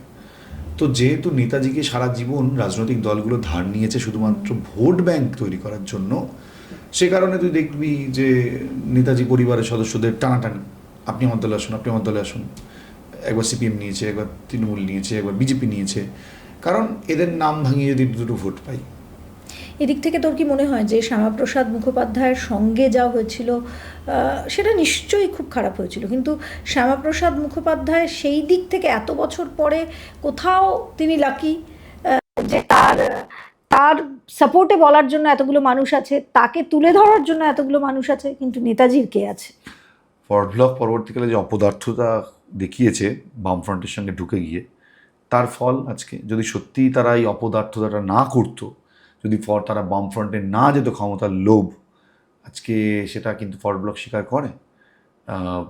অশোক ঘোষ মারা যাওয়ার আগে এটা আক্ষেপ করে গিয়েছিলেন যে আমার সবচেয়ে বড় জীবনের ভুল ফরওয়ার্ড ব্লককে যুক্ত করা ইসের সাথে, কমিউনিস্টদের সাথে ফরওয়ার্ড ব্লক। এটা ভাবাই যায় না। ইতিহাসে মেলে না, ইতিহাস মেলে না। আজকে ধর তুই আজকে ডেটে কেউ হয়তো বলবে মমতা ব্যানার্জি আর নরেন্দ্র মোদী পাশাপাশি বন্ধুত্ব। আরে হ্যাঁ রে ভাই, সিএম হয়েছিল যখন গুজরাটের সেকেন্ডবারের জন্য, তখন মমতা ফুল দিতে গেছিল। অটল বিহারী বাজপেয়ী, মমতা ব্যানার্জি, জর্জ ফার্নান্ডেজ, সুষমা স্বরাজ, এদের সাথে মাখো ছিল এরা সব। একদম আজকে রাজনীতির অটল বিহারী বাড়িতে এসেছিলেন, পরিবর্তন হয়েছে। কংগ্রেস আর সিপিএম আজকে গলায় গলায় বন্ধু। মানে আজকে এখন একটুখানি আবার হালকা হয়ে গেছে। এই আর 70s ভাবলে কেউ ভাবতে পারবে কংগ্রেস আর সিপিএম বন্ধুত্ব? তো রাজনৈতিক পট পরিবর্তন হয়, পলিটিক্যাল এজেন্ডা থাকে, বিভিন্ন মতামতের আদান প্রদান হয়, একসাথে নাই হতে পারে। বাট তুমি আজকে ডেটে সুভাষচন্দ্রকে গালাগাল দিচ্ছ কেন? হোয়াট ইজ তোমার পার্সপেক্টিভ কি? তুমি এটাকে ভোট ব্যাংক জিততে পারবে? মানে দেখ, রাজনৈতিক নেতারা তো যাই করে তার রিজনে করে, ধান্দায় করে। কেন করা হচ্ছে এটা? আর ওই যে একজন, যার এটা কি বোকামো? অভিজ্ঞতার অভাব। কারণ বিজেপির প্রবলেমটা হচ্ছে, বিজেপি পশ্চিমবঙ্গে যারা যারা এই মুহূর্তে নেতা, তারা কেউ আগে কোনো রাজ্য চালায়নি, একমাত্র শুভেন্দু অধিকারী ছাড়া। বাকি তাও শুভেন্দু অধিকারী তৃণমূল থেকে এসছে। তাপস রায় অনেকদিন ধরে অভিজ্ঞতা, বা স্টিল উনি তৃণমূলের লোক। বিজেপির দিলীপ ঘোষ একজন দুজন, তাও মানে অগ্নিমিত্র পলও অনেক নতুনই বলতে পারিস। দিলীপ ঘোষের তাও অনেক দিন ধরে একটা অভিজ্ঞতা আছে, তিনি সাংসদ ছিলেন দীর্ঘদিন ধরে। তাছাড়া সবাই কিন্তু নিউ ফেস। মানে আমি বলছি রাজ্য রাজনীতিতে নয়, রাজ্য চালানোর জন্য প্রশাসনিক পদে কেউই কম বেশি ছিল না। আর কয়েকজনকে তো লোকে চেনেই না, ওই জন্য নামই শোনেনি তাদের। বাকি কেউ সিনেমা করতো, কেউ সিরিয়াল করতো, সেখান থেকে এসছে, কিন্তু সবাই নতুন। তাদের সবারই কিন্তু অভিজ্ঞতা কম। এই অভিজ্ঞতা কমের ফলে তারা কিন্তু আলটপকা কথাবার্তা বলে ফেলছেন। আর ওই যে যিনি, কার সম্পর্কে বলছেন? যিনি নেতাজি, যিনি ওই কোচবিহারের যিনি সাংসদ, চরম মূর্খ, অশিক্ষিত, পড়াশুনো জানে না, অশিক্ষিত, পরিবারের একটা লেগেসি নিয়ে রাজা হয়ে গেছে। মানে ওরা বলে রাজা বাজা। তাদের প্রচুর সাপোর্টার থাকতে পারে, কিছু রাজবংশী লোকজন ওনারা সাপোর্ট করেন। আমি সব রাজবংশীদের কথা বলছি না, তারা কিন্তু সবাই নয়। কিছু অশিক্ষিত আছে, তারা তার পরে কথা বলছে, আমাকে বলছে উল্টে ঝুলিয়ে দেবে, আমাকে থ্রেট মেরেছে ফেসবুকে। তাই? হ্যাঁ, কেন আমি ওনাদের রাজার এগেনস্টে বলেছি? রাজা সুভাষচন্দ্রের এগেনস্টে বলছে? কোন রাজা ভাই? কোথাকার রাজা? সুভাষচন্দ্র আইএনএ কেন তৈরি করেছিল, কীভাবে তৈরি করেছিল, যা পড়াশুনো করেছে, জানে যে ও নাকি ওর বাপের ক্ষমতা ছিল না। প্রথম কথাও জানেই না যে আইএনএ তৈরি করেছিল রাসবিহারী বোস, আরেকজন বাঙালি। এইসব লোকেদের এরা বিজেপি সাংসদ। আমার অবাক লাগে বিজেপি এটা কন্ডেম করলো না, কোথাও বললো না যে এটা আমাদের অন্যায় হয়ে গেছে, আমাদের দলের একজন সাংসদ এটা বলেছে। ওনাকে আগে পড়াশুনো করতে হবে। তোরা যে প্রতিবাদ করছিস, তুই আছিস, সৈকত আছে, আমরা প্রতিবাদ করছি না, এটা একটা খুব স্বাভাবিক প্রতিক্রিয়া, এটা প্রতিবাদ নয়, একদম প্রতিক্রিয়া। সেটা কি সরকার জানে? মানে তোরা কি কোনোভাবে জানিয়েছিস? আমার কোনো প্রয়োজন পড়ে না। আমি কি তৃণমূলকে জানাতে যেতাম নাকি, যে বিজেপিকে জানাতে যাবো? আমি আম আদমি, আমি সাধারণ মানুষ, আমি কোন সরকারকে বলবো? আমি শুভেন্দু অধিকারী আমাকে চেনে নাকি যে আমি ওনাকে বলবো? বা আমার সাথে ওনার কোনো সখ্য নেই, আমি ওনাকে মানে কোনোদিনও ব্যক্তিগতভাবে ওনার সাথে কথা বলিনি। হ্যাঁ, ইন্টারভিউ আমরা কাজ করতে গিয়ে অনেকবার মিট করেছি, সেটা আলাদা। আমার সাথে কোনো রাজনৈতিক নেতার ভাই চায় পে চর্চা হয় না। আমি আমার কাজ দেখে রথিনদা প্রচণ্ড আমাকে একবার ডেকেছিলেন, নিজে আমার সাথে মিট করেছিলেন। আর ডিসেম্বর মাসে স্পিকার হওয়ার পর আমি ওনাকে ফোন করেছি, গুড বিহেভিয়ার আমার সাথে বলেছেন। উনি আমাকে এমনই এটা বলেছে, প্লিজ সাজেশন দিও ভালো কিছু থাকলে। আমি বলছি আপনি স্পিকার, আমি কি সাজেশন দেবো আপনাকে? কিন্তু এই সরকারটা অনেক নতুন, তোর কি মনে হয় না যে এটা আরেকটু এদের সময় দেওয়া দরকার? তাহলে তো ভাই তৃণমূল থেকে বিজেপিতে নিয়ে এতটা সময় দরকার ছিল নাকি? সবে সবে ক্ষমতায় এসে তৃণমূলকে নিয়ে এত কিছু হলো, এসেই দলে নিয়ে নিল। তাতেও তো একটা সময় উচিত ছিল না দেয়া? তারা কি তড়িঘড়ি করেনি? এটা তো বলা হচ্ছে বিগ পার্সপেক্টিভ রয়েছে, বিগ তাহলে এজেন্ডা। তাহার মানে হচ্ছে প্রয়োজনে পড়লে আমি সব কিছু করতে পারি। পার্সপেক্টিভটা মানে কি? তার মানে তৃণমূল ভালো, তৃণমূল খারাপ, তৃণমূল এটা তো এজেন্ডা, এটাই তো তৈরি হয়েছে। তো তৃণমূলের ভালো খারাপ কি? যাদেরকে দলে নিয়েছে তারা তো তাদের টেনিয়ার শেষ। নতুন যারা রাজ্যসভায় গেছে তা তো বিজেপির নিজের লোক যেতে পারত, এদেরকে কেন নেওয়া হলো? বিজেপি নতুন লোক পাঠাতে পারতো, তাদের সংখ্যা। তৃণমূলে তো এরা আর নেই, এরা তৃণমূল ছেড়ে দিয়েছে। আজকে ধরে নে তুই মহুয়া মৈত্রকে বলতে পারিস, কারণ সে একজন নির্বাচিত সাংসদ, তার সিটটা তুই পাবি না। কল্যাণ বন্দ্যোপাধ্যায়কে বলতে পারিস, কারণ ওরা এখনো ওদের সাংসদ পদ আছে, ওখানে তো তুই বিজেপির লোক ঢোকাতে পারছিস না। তারপরে তুই এখন ধর দেখতে পাচ্ছিস সবাই বিজেপির অনেকেই আছে, তারা বিধায়কদের সাথে, রচনা ব্যানার্জি এখনো বিধায়ক, মানে সরি, রচনা ব্যানার্জি একজন বিধায়কের সাথে কথা বলছে সাংসদ হিসাবে, এখন সাংসদ বিধায়ক ভাই বোন, তারা ভালো ভালো কাজ করবে। তাহলে ভাই সবই তো যদি আর নিচে নিচে যদি সেটিং হয়ে থাকে, তাহলে তার ফালতু বলে লাভ কি ভাই? তাহলে তো সবাই সমান হয়ে গেলে তোমরা। আজকে তো তাহলে কি মানুষ সব থেকে বোকা? মানুষ বোকা কিনা আমি জানি না, মানুষকে আন্ডার এস্টিমেট করা হয়। মানুষের ক্ষমতাতে আজকে বলিয়ান হয়ে রাজনৈতিক দলগুলো ক্ষমতায় আসে। আমরা সেম ঘটনা দেখেছি এই কমিউনিস্টদের ক্ষেত্রে, ইউপিএ 2-তে সম্ভব, তাই তো? আমরা কংগ্রেসের ক্ষেত্রেও দেখেছি। হ্যাঁ, মানে আমরা দেখলাম আমরা যেখানে দেখলাম ইউপিএতে যখন এরা গেল, সেখানে গিয়ে আমরা কোনো নেতা হব না, আমরা কোনো মন্ত্রিত্ব নেব না, ভালো বাইরে থেকে সমর্থন দেবো, তাও দিল না। কিছুদিন পর উইথড্র করে চলে এলো। আরে ভোটটা পেয়েছিল কাদের জন্য? মানুষের জন্য। মানুষ পাঠিয়েছিল সেন্ট্রালে যে কাজ করো গিয়ে, আমাদের হয়ে কিছু প্রকল্প নিয়ে আসো। তোমরা যেই ক্ষমতা পেয়ে যাওয়ার সঙ্গে সঙ্গে মনে করো যে আমরা সর্বা। বিজেপির ব্যাপারটা হচ্ছে, বিজেপি তৃণমূলের অ্যান্টি ইনকামবেন্সির ফসল আজকে যে জায়গাটা দাঁড়িয়ে রয়েছে। অহংকার পতনের কারণ হবে বিজেপির জন্য। বিজেপিকে এখন অনেক বেশি মাথা ঠান্ডা রেখে কাজ করা উচিত, এবং এটা রেসপন্সিবিলিটি তাদের বুঝতে হবে যে মানুষ তাদের দায়িত্ব দিয়েছে, অবশ্যই তৃণমূলকে সরাতে চায় বলে। অবশ্যই। মমতা ব্যানার্জিকে পছন্দ করে না বলেই তো তোমাদেরকে এনেছে। তো তোমরাও এখানে একটু দায়িত্বশীল হবে, এটাই তো চাইবে। এখন আমার বিজেপি থেকে যেটা এক্সপেকটেশন, যে কিছু সেন্ট্রাল প্রজেক্টস আসবে, এটা আমি প্রথম থেকেই মনে করেছিলাম যে সেটা আসছেও। মানে সেটাই আমার উদ্দেশ্য, যে কিছু রাজ্যে ওই ম্যামেটা বন্ধ হবে। আমার এটাই ছিল এজেন্ডা। আমার কোনো বিজেপিকে নিয়ে মাথা ব্যথা নেই। বিজেপি এলে আমরা ছোটবেলা থেকেই দেখছি যে বিজেপি আসা মানে রাস্তাঘাট ভালো হবে, ইন্ডাস্ট্রি আসবে। এটা কিন্তু ব্যাপারটা হচ্ছে সেন্ট্রাল এবং স্টেটে একইভাবে ডাবল ইঞ্জিন যেটা বলছে, তাতে ওই রোজ এক ঘ্যানোর 100 দিনের কাজের পয়সা দেয় না, এই ঝামেলাটা, এই রোজ একই চর্বিত চর্বণ। মমতা ব্যানার্জি সিপিএম এত লোন করে গেছে, আর ভাল লাগছে না, এই পয়সা নেই আমাদের, তারপরে দান খয়রাতি, পুজো হ্যান ত্যান, প্রচুর টাকা দিয়েছে। বিজেপি এলে অ্যাটলিস্ট সেন্ট্রাল প্রজেক্টটা হবে, যেমন ধর মেট্রো রেলের কাজটা সঙ্গে সঙ্গে হয়ে গেল। আমার এটাই উদ্দেশ্য ছিল। বাট বিজেপির নেতারা তো ভাই পশ্চিমবঙ্গ তৃণমূল থেকেই সব গেছে, হবে না সব তো তাই, কারণ নতুন করে তো মঙ্গল গ্রহ থেকে আসবে একদম। এবং সংগঠনও বিজেপিকে যদি তৈরি করতে হয়, বিজেপির সেই অর্থে সংগঠনই নেই, এবং সেই সংগঠন যদি তৈরি করতে হয়, সেটাও কি অন্য জায়গা থেকে অন্য গ্রহ থেকে লোক আনবে? এই লোকই তো বিজেপি সংগঠনের এমন অবস্থা যে পাশের পাড়ার লোক জানে না যে ওই পাড়ায় বিজেপি কি করে। মানে কারণ দেখ, দলটা তো লড়াই করে উঠেছে। তৃণমূলের কিন্তু একটা ব্যাপার ছিল, তৃণমূল কিন্তু অনেক ধাপে ধাপে উঠেছিল। তৃণমূলের প্রথমে ধর সিঙ্গুর নন্দীগ্রাম আন্দোলন, তার আগে তারা কলকাতা পুরসভা জেতা, অনেক দিন ধরে কলকাতা পুরসভায় ছিল, তারপর গ্রাম পঞ্চায়েত, সেখান থেকে লোকসভা, দেন বিধানসভা। তেমন একটা ওই যে ফরমেশন, পার্টি অফিস তৈরি করা, সংগঠন তৈরি করা, মমতা ব্যানার্জি কিন্তু 2001 সালেও শূন্য, কেউ নেই আশেপাশে। আমি মমতা ব্যানার্জিকে একা দেখেছি 2-1 জনের সাথে মুদিয়ালি ঠাকুর দেখতে এসেছি, মনে আছে তো। সেখান থেকে মমতা ব্যানার্জি আজকে এই জায়গায়। তা আমার সংগঠনটা যেটুকু ফর্ম করেছিল, সেটা তুই বলবি চোর হ্যান ত্যান যাই থাকুক, কিন্তু একটা ফর্ম তো করেছিল। বিজেপিতে কিন্তু আজকে ডেটে দাঁড়িয়েও কিন্তু সেই জায়গাটা এখন তৈরি করতে পারেনি বিজেপির লোয়ার লেভেলের যারা নেতা, তাদের কিন্তু এখনও নিজেদের মধ্যে কোঅর্ডিনেশন নেই। তারা এখনো মণ্ডলের সাথে লড়াই চলছে, একে অপরের একে বোঝাতে পারছে না, ও গিয়ে ওইখানে দখল নিয়ে নিচ্ছে, কেউ হয়তো কমিটিতে ঢুকে যাচ্ছে। সো এই কন্ট্রোলটা যতক্ষণ না পলিটিক্যালি নিতে পারবে এরা, ততক্ষণ কিন্তু মানে যতই ওপর মহল অনেক কিছু বলুক না কেন, লোয়ার লেভেলকে ঠিক হতে হয়। আমার আরশোলাকে খুব একটা ভয় লাগে না। আমার পরিবারে অনেকের ভয় লাগে, আমি দেখেছি মেয়েদের আরশোলাকে খুব ভয় লাগে। আমি আরশোলার সুর ধরে যদি খুব উৎপাত করে ফেলে দিতে পারি। তো এই মুহূর্তে দেশে সবাই নাকি আরশোলাকে খুব ভয় পাচ্ছে, মানে আমি সিজেপির কথা বলছি।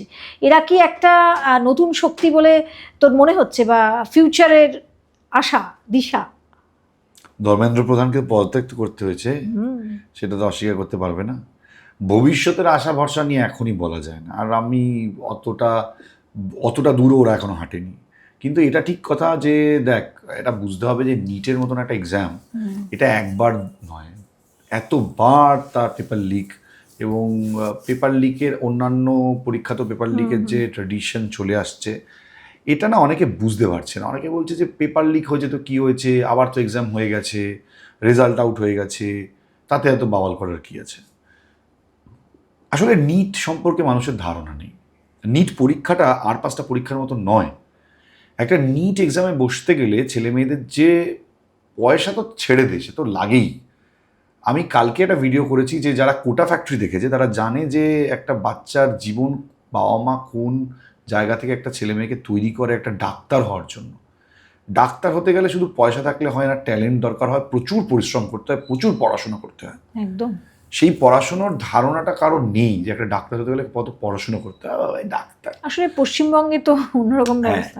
এবার একটা নিট এক্সামে বসছে একটা স্বপ্ন নিয়ে একটা বাচ্চা, ধর কোটাই ধরি, সেই কোটাতে পড়াশোনা করতে যাচ্ছে 1 বছর 2 বছর, সে ওই বাবা মাকে ছেড়ে দিনের পর দিন টিউশন নিচ্ছে, সেখানে কম্পিটিশান, সেখানে কলেজগুলোর মধ্যে লড়াই, একটা অন্য জগৎ কোটা, রাজস্থানের কোটা। আমি অন্যান্য ক্ষেত্র ছেড়েই দিই, কোটার প্রসঙ্গেই বলি।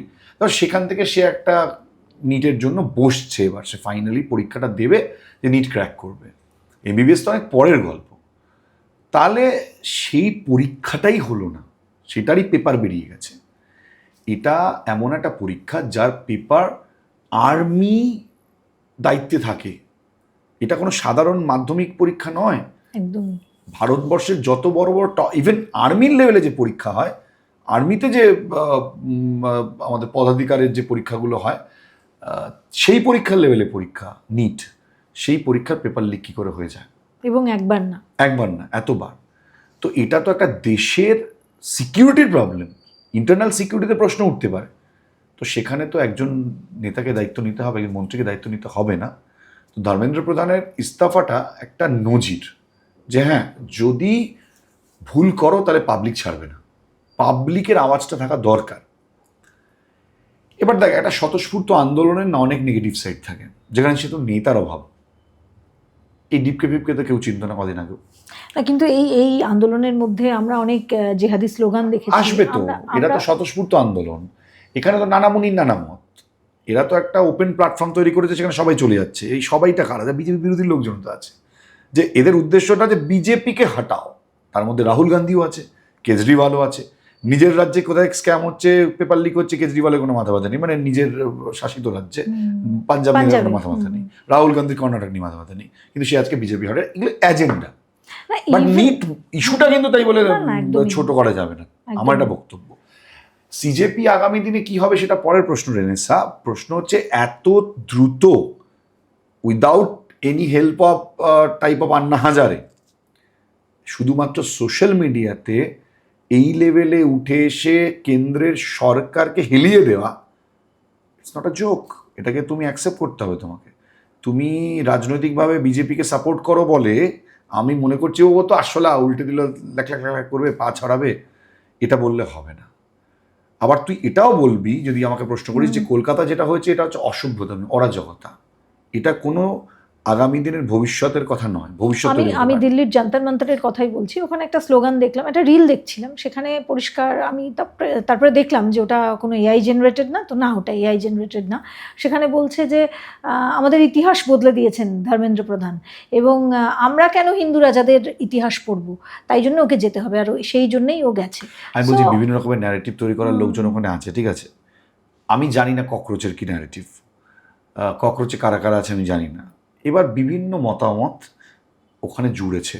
এখানে মমতাপন্থী লোকজন গেছিল কলকাতাতে, তাদের ন্যারেটিভ অ্যান্টি বিজেপি। এসএফআই গিয়েছিল ওখানে, তাদের ন্যারেটিভ অ্যান্টি বিজেপি। এখন অ্যান্টি বিজেপি শক্তিগুলো এই ছাত্রদের আন্দোলনটাকে হাইজ্যাক করতে চাইছে। তারা ভাবছে যে আমরা এর মধ্যে ঢুকে যাই, লোকসংখ্যা বাড়াই, শিয়ালদাতে কত লোক হচ্ছে দেখাই, ধর্মতলায় কত লোক হচ্ছে দেখাই। এইটা করতে গিয়ে কিন্তু ওই ধরনের মব দেখছিস যে কিভাবে। আবার এটাও ঠিক, দিল্লিতে যেভাবে পুলিশ যেভাবে নির্যাতন করেছে ছেলে মেয়েদেরকে, মহিলাদেরকে চড় মারা, পেছনে এবং আমি অস্ত্রগুলো দেখছিলাম ডান্ডা দিয়ে মারা, এমনকি কিছু কিছু লোক আমি দেখলাম ডান্ডার মধ্যে এরকম একটা হুক, তারা যেটা দিলে ছিঁড়ে যাবে। হ্যাঁ, তারা ইভেন দিল্লি পুলিশের লোকও নয়, এমনও ছিল। দেখ, এগুলো না এই পর্যায়ে যেত না। বিজেপি ভেবেছে যে ওরা অত দূর কিছু করতে পারবে না, তাই জন্য ব্যাপারটাকে চেপেছে। ধর্মেন্দ্র প্রধান একটা গুরুত্বপূর্ণ মুখ। বাট এটাও আমি বলবো যে শেষ পর্যন্ত যেভাবে মানে মোদি ঝুঁকেগা নেই, পুষ্পা ঝুঁকেগা নেই, এই যে একটা ডায়লগ বা মিম বারবার আমরা দেখছিলাম, সেই জায়গা থেকে মোদি এই ঘটনায় অমিত শাহ এলেনই না, আমরা দেখতে পেলাম না। এবং মোদি কিন্তু রীতিমতো নিজেই ট্যাকেল করলেন বলা যেতে পারে। শেষ পর্যন্ত পুষ্পা তো ঝুঁকেই গেল। তো এই ঝোঁকার পিছনে আন্দোলনও তো ঝুঁকেছিল, ঝুঁকেনি? কৃষক আন্দোলনও ঝুঁকেছে। বাট কৃষক আন্দোলনে আমি গেছিলাম কুনাল, আমি কভার করেছিলাম, আমি অনেকদিন ওখানে ছিলাম। মানে আমার বলতে কোনো দ্বিধা নেই, সেখানে এমন অ্যান্টি সোশ্যাল কাজকর্ম আমি দেখেছি, আমি দেখেছি। এবং অস্ত্র আমরা যে প্রাণ হাতে করে, সম্মান হাতে করে বেরিয়ে আসতে পেরেছি, ওগুলো না কন্ট্রোল করা যায় না। যখন মবে মাস যখন কোনো মুভমেন্ট করে না, যেটা বাংলাদেশে দেখলি, একটা সময়ের পর কন্ট্রোলে থাকে না, কারণ কোনো লিডারশিপ নেই না, সবাই তো আনকন্ট্রোলড। এবার এই যে কলকাতাতে ধর যারা পুলিশকে, এই মিডিয়াকে ধর মারলো, একটা রিল দেখবি ভাইরাল হয়েছে, একটা বুম হাতে একজন রিপোর্টার যাচ্ছে, একটা ছেলেকে ফাট করে চড় মেরে দিল।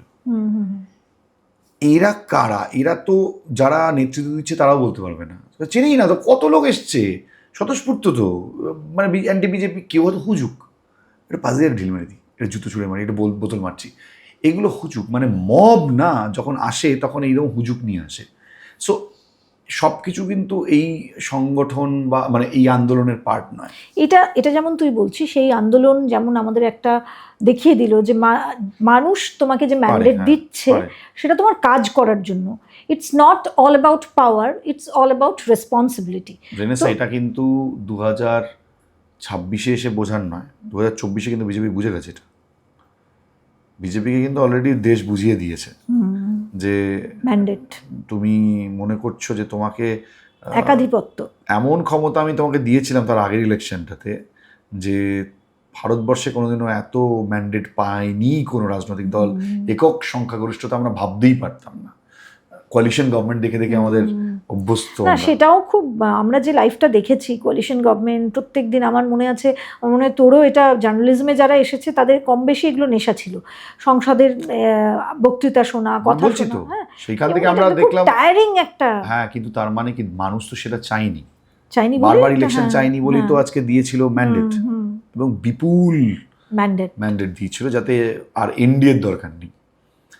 সো সেটা বিজেপি তো মানুষের স্বপ্নভঙ্গ হয়েছে। ইভেন আমি তোকে বলি, আমি ইউপিতে গিয়ে বলছি, মানে এগুলো লোকে শুনলে আমি জানি না বিজেপির লোকেরা কি বলবে। মানে অযোধ্যাতে, সরি বেনারসে, যেটা নরেন্দ্র মোদীর কেন্দ্র, সেখানে লোকজন বলেছে যে মোদিজিকে তো আমরা জিতিয়েছি, লাস্ট মোমেন্টে মানে ঘর ঘর থেকে লোককে টেনে টেনে এনে ভোট দেওয়ানো হয়েছে, তাহলে তো হেরে যেতেন মোদিজি। মানে এরকম ভাবে না যেন বিজেপি যে তারাই শেষ কথা, না না, একদম। মানে যে বিজেপি অযোধ্যাতে রাম মন্দির বানিয়েছে সেখানে হেরেছে তো না, হেরেছে। তার মানে মানুষ শেষ কথা বলবে। ঔদ্ধত্যের কোনো জায়গা নেই। কংগ্রেস ঔদ্ধত্য থেকে শেষ হয়ে গেছে, আজকে কংগ্রেসের নাম নেই সারা ভারতবর্ষে। মমতা বন্দ্যোপাধ্যায় শেষ। হ্যাঁ, শেষ। মানে বিজেপিকেও বুঝতে হবে যে আমি এন্ড অফ দ্য ডে সব কিছু করতে পারি না। সোনাম ওয়াংচুক, দেখ, আমি সোনাম ওয়াংচুকের অনেক দিন ধরে সোনাম ওয়াংচুককে ফলো করি। এর আগের আন্দোলন নিয়েও আমি তার হয়ে ভিডিও, মানে তার আন্দোলন, মানে ওই অনশনের ভিডিও করেছিলাম। সোনাম ওয়াংচুককে রাষ্ট্রদ্রোহী বলছে যারা, তাদের কাছে আমার একটাই প্রশ্ন, যদি সোনাম ওয়াংচুক রাষ্ট্রদ্রোহী হয়ে থাকে তাহলে তার সাথে জেপি নাড্ডা কেন বসলো, তাকে কেন স্যুপ খাওয়ালো? সেন্ট্রাল গভর্নমেন্ট তাহলে একজন রাষ্ট্রদ্রোহীর সাথে কেন নেগোশিয়েট করলো? একজন রাষ্ট্রদ্রোহীর সাথে কি নেগোশিয়েট করা যায়? তাকে তো জেলে পুরতে হয়। কিন্তু কুণাল, এখানে আমার একটা প্রশ্ন, যে এই যে কথাগুলো তুই বলছিস, এটা কিন্তু উচ্চতর নেতৃত্ব থেকে কেউ বলেনি। বিজেপি সাপোর্টাররা যারা সাপোর্ট করে তারা লিখেছে, সোশ্যাল মিডিয়া যেহেতু এবারে পুরো ভীষণ অ্যাক্টিভ, ওরাও টেকনিক্যালি ভীষণ সাউন্ড, আর বিজেপির তরফ থেকেও যারা সাপোর্টার তারা প্রচুর রিলস, মানে আদান প্রদান, মানে একে ঠুকছে ওকে ঠুকছে, এটাই হচ্ছে। কিন্তু সরকার বা মন্ত্রীরা কেউ কিন্তু সেই বক্তব্য রাখেনি। মানে সজলদা তো অনেক অন্য কথা বলেছে, সজল ঘোষ। হ্যাঁ, আমি এ রাজ্যের কথা বলছি না, আমি এ রাজ্যের কথা বলছি। তাহলে বিজেপিকে দেখ, মানে বিজেপিকে কি আলাদা করবো কি করে? বিজেপি তো বিজেপি। আমার রাজ্যের বিজেপি আলাদা, কেন্দ্রের বিজেপি আলাদা, এরকম হয় নাকি কখনো? আমার মনে হয় পশ্চিমবঙ্গের বিজেপি নেতাদের এই নিয়ে আলোচনা করাই উচিত না। ইদার তাদেরকে জানা উচিত তারা কি বলছে। দলকে ডিফেন্ড করবো বলে সবসময় ভুল কথা বলা যায় না।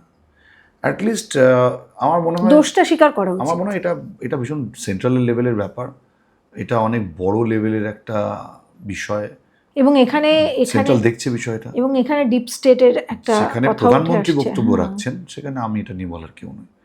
মানে আমি বলছি বিজেপি নেতাদের এটাই বলা উচিত যে এখানে প্রধানমন্ত্রী যেখানে নিজে স্বয়ং বার্তা বলছেন, দিচ্ছে দেশকে, বা এটা সেন্ট্রাল লেভেলের ব্যাপার, এটা ক্যাবিনেট লেভেলের ব্যাপার, সেখানে আমি একজন বিধায়ক বা একজন কাউন্সিলর, আমার এটা নিয়ে বলা উচিতই না।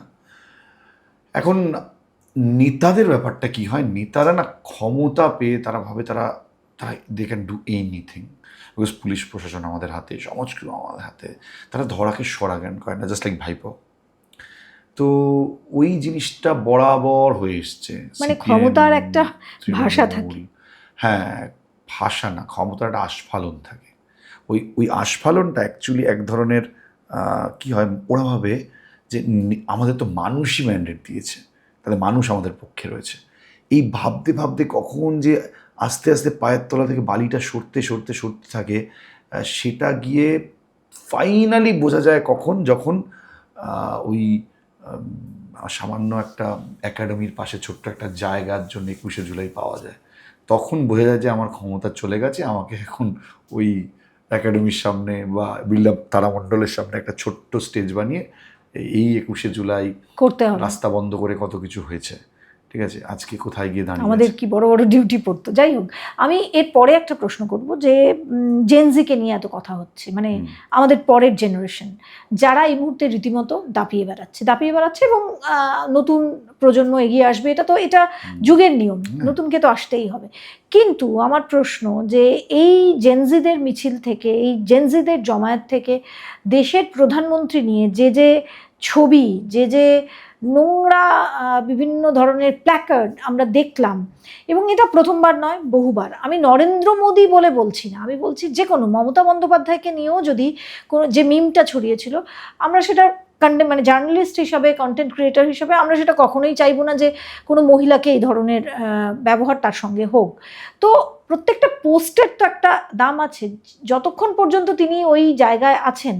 রাজনৈতিক আমার মতভেদ হতে পারে, আমি তাকে রাজনৈতিকভাবে নানান কথা বলতে পারি, কিন্তু যে ভাষায় এই আন্দোলনটা থেকে আমরা দেখলাম, এবং সত্যি কথা বলতে মানে আমি বলতে বাধ্য হচ্ছি, মোদির লোয়ার পোর্শন নিয়ে সবার খুব মানে আলোচনা, এবং সেটা নিয়ে খুব আমাদেরও আগের জেনারেশনের এই বাংলার অভিনেত্রীরা, বাম সমর্থক যারা, একদম ঘোষিত বাম সমর্থক, তারাও যা ছবি প্রমোট করলেন, এটা কি, মানে এটা কি বিরোধিতার নতুন ভাষা? আগেও ছিল বিরোধিতা, কিন্তু জেনজি এই কালচারটা, এটা যদি কালচার হয় তাহলে এটা সমাজের অধঃপতন নয় কি? আজকে ভারতে একটা অ্যাজিটেশন হচ্ছে একটা ইস্যুকে কেন্দ্র করে, সেটা একটা বিগ ইস্যু, সেটা তো আমি বলেইছি। সেখানে তুই মেলোনির পোস্টের নিচে গিয়ে কমেন্ট করে আসছে লোকে, এটা কি ধরনের কালচার? সে তো একটা দেশের রাষ্ট্র নেতা, সে তো মানে তোর পাশের বাড়ির কোনো নেত্রী নয়, সে একটা দেশের সর্বোচ্চ নেতা। তুই তাকে, সে তো মহিলা বলে মোদির সাথে জুড়ে দিয়ে তুই, এটা একটা মহিলারও তো সম্মান আছে। তুই তার, আমরা মোদিও ছেড়ে দিলাম, ঠিক আছে, তুমি মোদি বিরোধিতা, তার নিচে গিয়ে লিখে দিচ্ছিস, সে তো একটা অন্য দেশকে রিপ্রেজেন্ট করে। তার ভারতবর্ষের ছবিটা কি দাঁড়াচ্ছে সেই দেশটার কাছে? সে দেশের লোক যদি ইংরেজি পড়তে পারে, মানে সব কিছু ছ্যাবলাম লেভেলে চলে গেছে। আজকে যারা বড় বড় কথা বলে দেশ নিয়ে, তুই দেখবি তাদের রাস্তায় খাবার খেয়ে প্লাস্টিক ছুঁড়ে মারে তারা, ঠিক আছে? তো তো তারা আগে নিজেরা শুধরাক, তারপর তো দেশ শুধরানোর কথা বলবে। প্রচুর মানুষ আছে যারা এটাকে আন্দোলনটাকে হয়তো জেনুইনলি করছে, আর কিছু লোক আছে যেখানে ফায়দা লুটতে যাচ্ছে। কেউ মিমস বানাচ্ছে, কেউ রিলস বানাচ্ছে, কেউ ওখানে খাচ্ছে ঘুমোচ্ছে। এটা তো আমরা 17-18 দিন নাগাদ ওই সময় অবধি দেখেছি। সোনাম ওয়াংচুকের আন্দোলন মানুষ জানতে পেরেছে 17-18 দিনের পর থেকে। সোনাম ওয়াংচুক যিনি এত 26 দিন বোধহয় অনশন করলেন, তার অনশনের মানে মিডলের থেকেও বেশি দিন চলে গেছে, তারপরে মানুষ জানতে পেরেছে তিনি অনশন করছেন। এবার এই পুরো অনশনটাকে হাইজ্যাক করে নিয়েছে এরা। এইটা বিজেপি বিরোধী একটা মঞ্চ তৈরি করে ফেলেছে যে এই তো পেয়ে গেছি। কিন্তু কুণাল, আমার মনে হয় তোর ক্ষেত্রে এই অভিযোগটা তো আসবে, মানুষ তো নিশ্চয়ই করে যে তুই তো ভোটের একেবারে আগে বা ভোটের বেশ কিছুদিন পরেও তোর যে ভিডিওগুলো দেখছিলাম সেগুলো সবই প্রো বিজেপি, মানে আমাদের একটা নতুন স্বপ্ন এবার পূরণ হতে চলেছে, তোর ভিডিও দেখে এটাও মনে হয়েছিল। তাহলে হঠাৎ করে তো মানুষ বলবে যে এ নিজের ধান্দা পায়নি বলে বিজেপির নিন্দে করছে। না, সেটা নয়। অ্যাকচুয়ালি বলতে পারে মানুষ, অনেক কিছু বলবে, কুছ তো লোক কহেঙ্গে লোগোं का काम है कहना, छोड़ो बेकार की बातों में बीत ना जाए रहना। তো ব্যাপারটা হচ্ছে মানুষ কি বললো সেটা ভেবে লাভ নেই। ব্যাপারটা হচ্ছে কি, দেখ, আমি অ্যান্টি এস্টাবলিশমেন্টের পক্ষে ছিলাম সবসময়। যে পশ্চিমবঙ্গে যে একটা দীর্ঘদিন ধরে চুরিচামারির জায়গা তৈরি হয়েছিল, যে একটা বেনজল শিকড় গজিয়ে গেছিল, এই 15টা বছর চলে গেছে। আমি 34 বছর আর চাইনি। আমি ভেবেছিলাম যে এটা তো ভেঙে যাক, নতুন কিছু আবার শুরু হোক। সেটা করতে তো সময় লাগবে, আবার চুরি করতে সময় লাগবে। আর আরেকটা আমার টার্গেট ছিল, যেটা আমি মনে করি, এখনও আমি মনে করি সেই জায়গা থেকে আমি ঠিক, যে সেন্ট্রালে, আমি একটু আগে বলছিলাম, যে সেন্ট্রাল প্রজেক্টসগুলো আমাদের এখানে আসবে এবং কিছু ডেভেলপমেন্ট হবে, যেটা আমি আসামকে দেখেছি। খুব মানে এটা ডিপেন্ড করে চিফ মিনিস্টারের উপর। তো BJP as a political party, তোর মনে হতে পারে যে তুই বিজেপিকে পছন্দ করিস না, কিন্তু আমাকে তো কোনো একটা মানে রাজনৈতিক দলকে ধরেই এগোতে হবে, না আমাকে তো আর তো ভগবান তো থেকে আমার উন্নতি করবে না। যদি উন্নতি করতে হয় তাহলে তো কোনো একটা পলিটিক্যাল পার্টিকেই করতে হবে। তো বিজেপি একমাত্র অপশন তোর কাছে, আর কেউ নেই। তো বিজেপি আসলে অ্যাটলিস্ট তোর কিছু চেঞ্জেস আসবে, এবং আমার মনে হয় সেটা আসবে, আমি সেটা এখনো মনে করি। বাট রাজনীতিতে সোনার পাথর বাটি হয় না। কোনো সরকার তোমাকে ওপর থেকে সব কিছু করে দেবে, একদম জীবন বদলে দেবে, এটা হয় না, এটা হবে না কোনোদিনও। কিন্তু তোর কি মনে হয় যে যারা এই যে এত বিজেপির বিরোধিতা করছে, তাদেরকে আমি বারবার এটাই বোঝাবার চেষ্টা করি যে বিজেপির অল্টারনেটিভ কে? দেখ, আমি মমতা ব্যানার্জির মতন এরকম এত নোংরা কথা অন্তত নরেন্দ্র মোদীর মুখে কোনো শুনিনি। তুই নরেন্দ্র মোদীকে পছন্দ নাই করতে পারিস, তার জন্য তোর অনেক রিজন থাকতে পারে, বাট আমি কোনোদিনও ওরকম নোংরা ভাষা ওনার মুখ দিয়ে শুনিনি যে কাউকে একটা গালাগাল দিয়ে কথা বলছেন। বা হতে পারে যে নরেন্দ্র মোদীর মুখটা ব্যাকা আমার পছন্দ না, এটা অনেকেই বলবো, বাবা ওনাকে পছন্দ, অ্যাকসেপ্ট হতেই পারে, আমাকে সবাই কাউকে ভালো না বাসতে, কিন্তু তাই বলে নরেন্দ্র মোদীকে আমি কোনোদিনও শুনিনি যে একটা মানে খুব বিচ্ছিরি ভাষায় একজন কাউকে আক্রমণ করছেন। অ্যাজ আ প্রাইম মিনিস্টার আমি মনে করি যে উনি দেশের একমাত্র প্রাইম মিনিস্টার যিনি আজকে এত দূর অবধি আমরা এসেছি, অ্যাটলিস্ট গোটা পৃথিবীর কাছে যে জায়গাটা তৈরি হয়েছে ভারতের, সেটা কিন্তু নরেন্দ্র মোদীর নেতৃত্বেই হয়েছে। এবার নরেন্দ্র মোদী, কিন্তু বিরোধীরা তো বলছে কিছুই হয়নি। দেখ, আমার বিরোধীদের কথা নিয়ে আমার বক্তব্য নেই, আমি বিরোধী জায়গা নেই। আমি মনে করি যে বিজেপির অনেক ভুল আছে, যেগুলো বিজেপি বলেছিল সেগুলো করেনি। কিন্তু এটাও ঠিক যে বিজেপি অনেক কিছু করেওছে। নরেন্দ্র মোদী মানুষটা অনেক চেষ্টা করেছে। আবার এইটাও আমি মনে করি যে বিজেপির টাইমে ভারত অনেক বেশি আনরেস্ট। আমি এটা বিলিভ করি, কংগ্রেসের টাইমে এতটা ধর্মীয় মেরুকরণ ছিল না। আমরা ছোটবেলাতে কংগ্রেস আমলে, কংগ্রেস আমার একদমই ফেভারিট না, আমি কংগ্রেসের বিরুদ্ধে ভিডিও করেছি সবসময়। বাট কংগ্রেস আমলে না এত ধর্মীয় লড়াই আমরা দেখিনি, বা এত দেশটার মধ্যে না এত বা এটাও আমার এটা মনে হয়েছে ব্যক্তিগতভাবে, আমি তোর সঙ্গে সহমত, আমরা এগুলো ভাবিও নি, কিন্তু তখন না বোঝার পার্সপেক্টিভই ওরকম ছিল না। আমাদের বাবা মাদেরও দেখেছি, আমরা অনেক বেশি রাজনীতির তুলনায় স্পোর্টস, ফিল্ম, সিনেমা এগুলো নিয়ে আমরা অনেক বেশি মজে থাকতাম।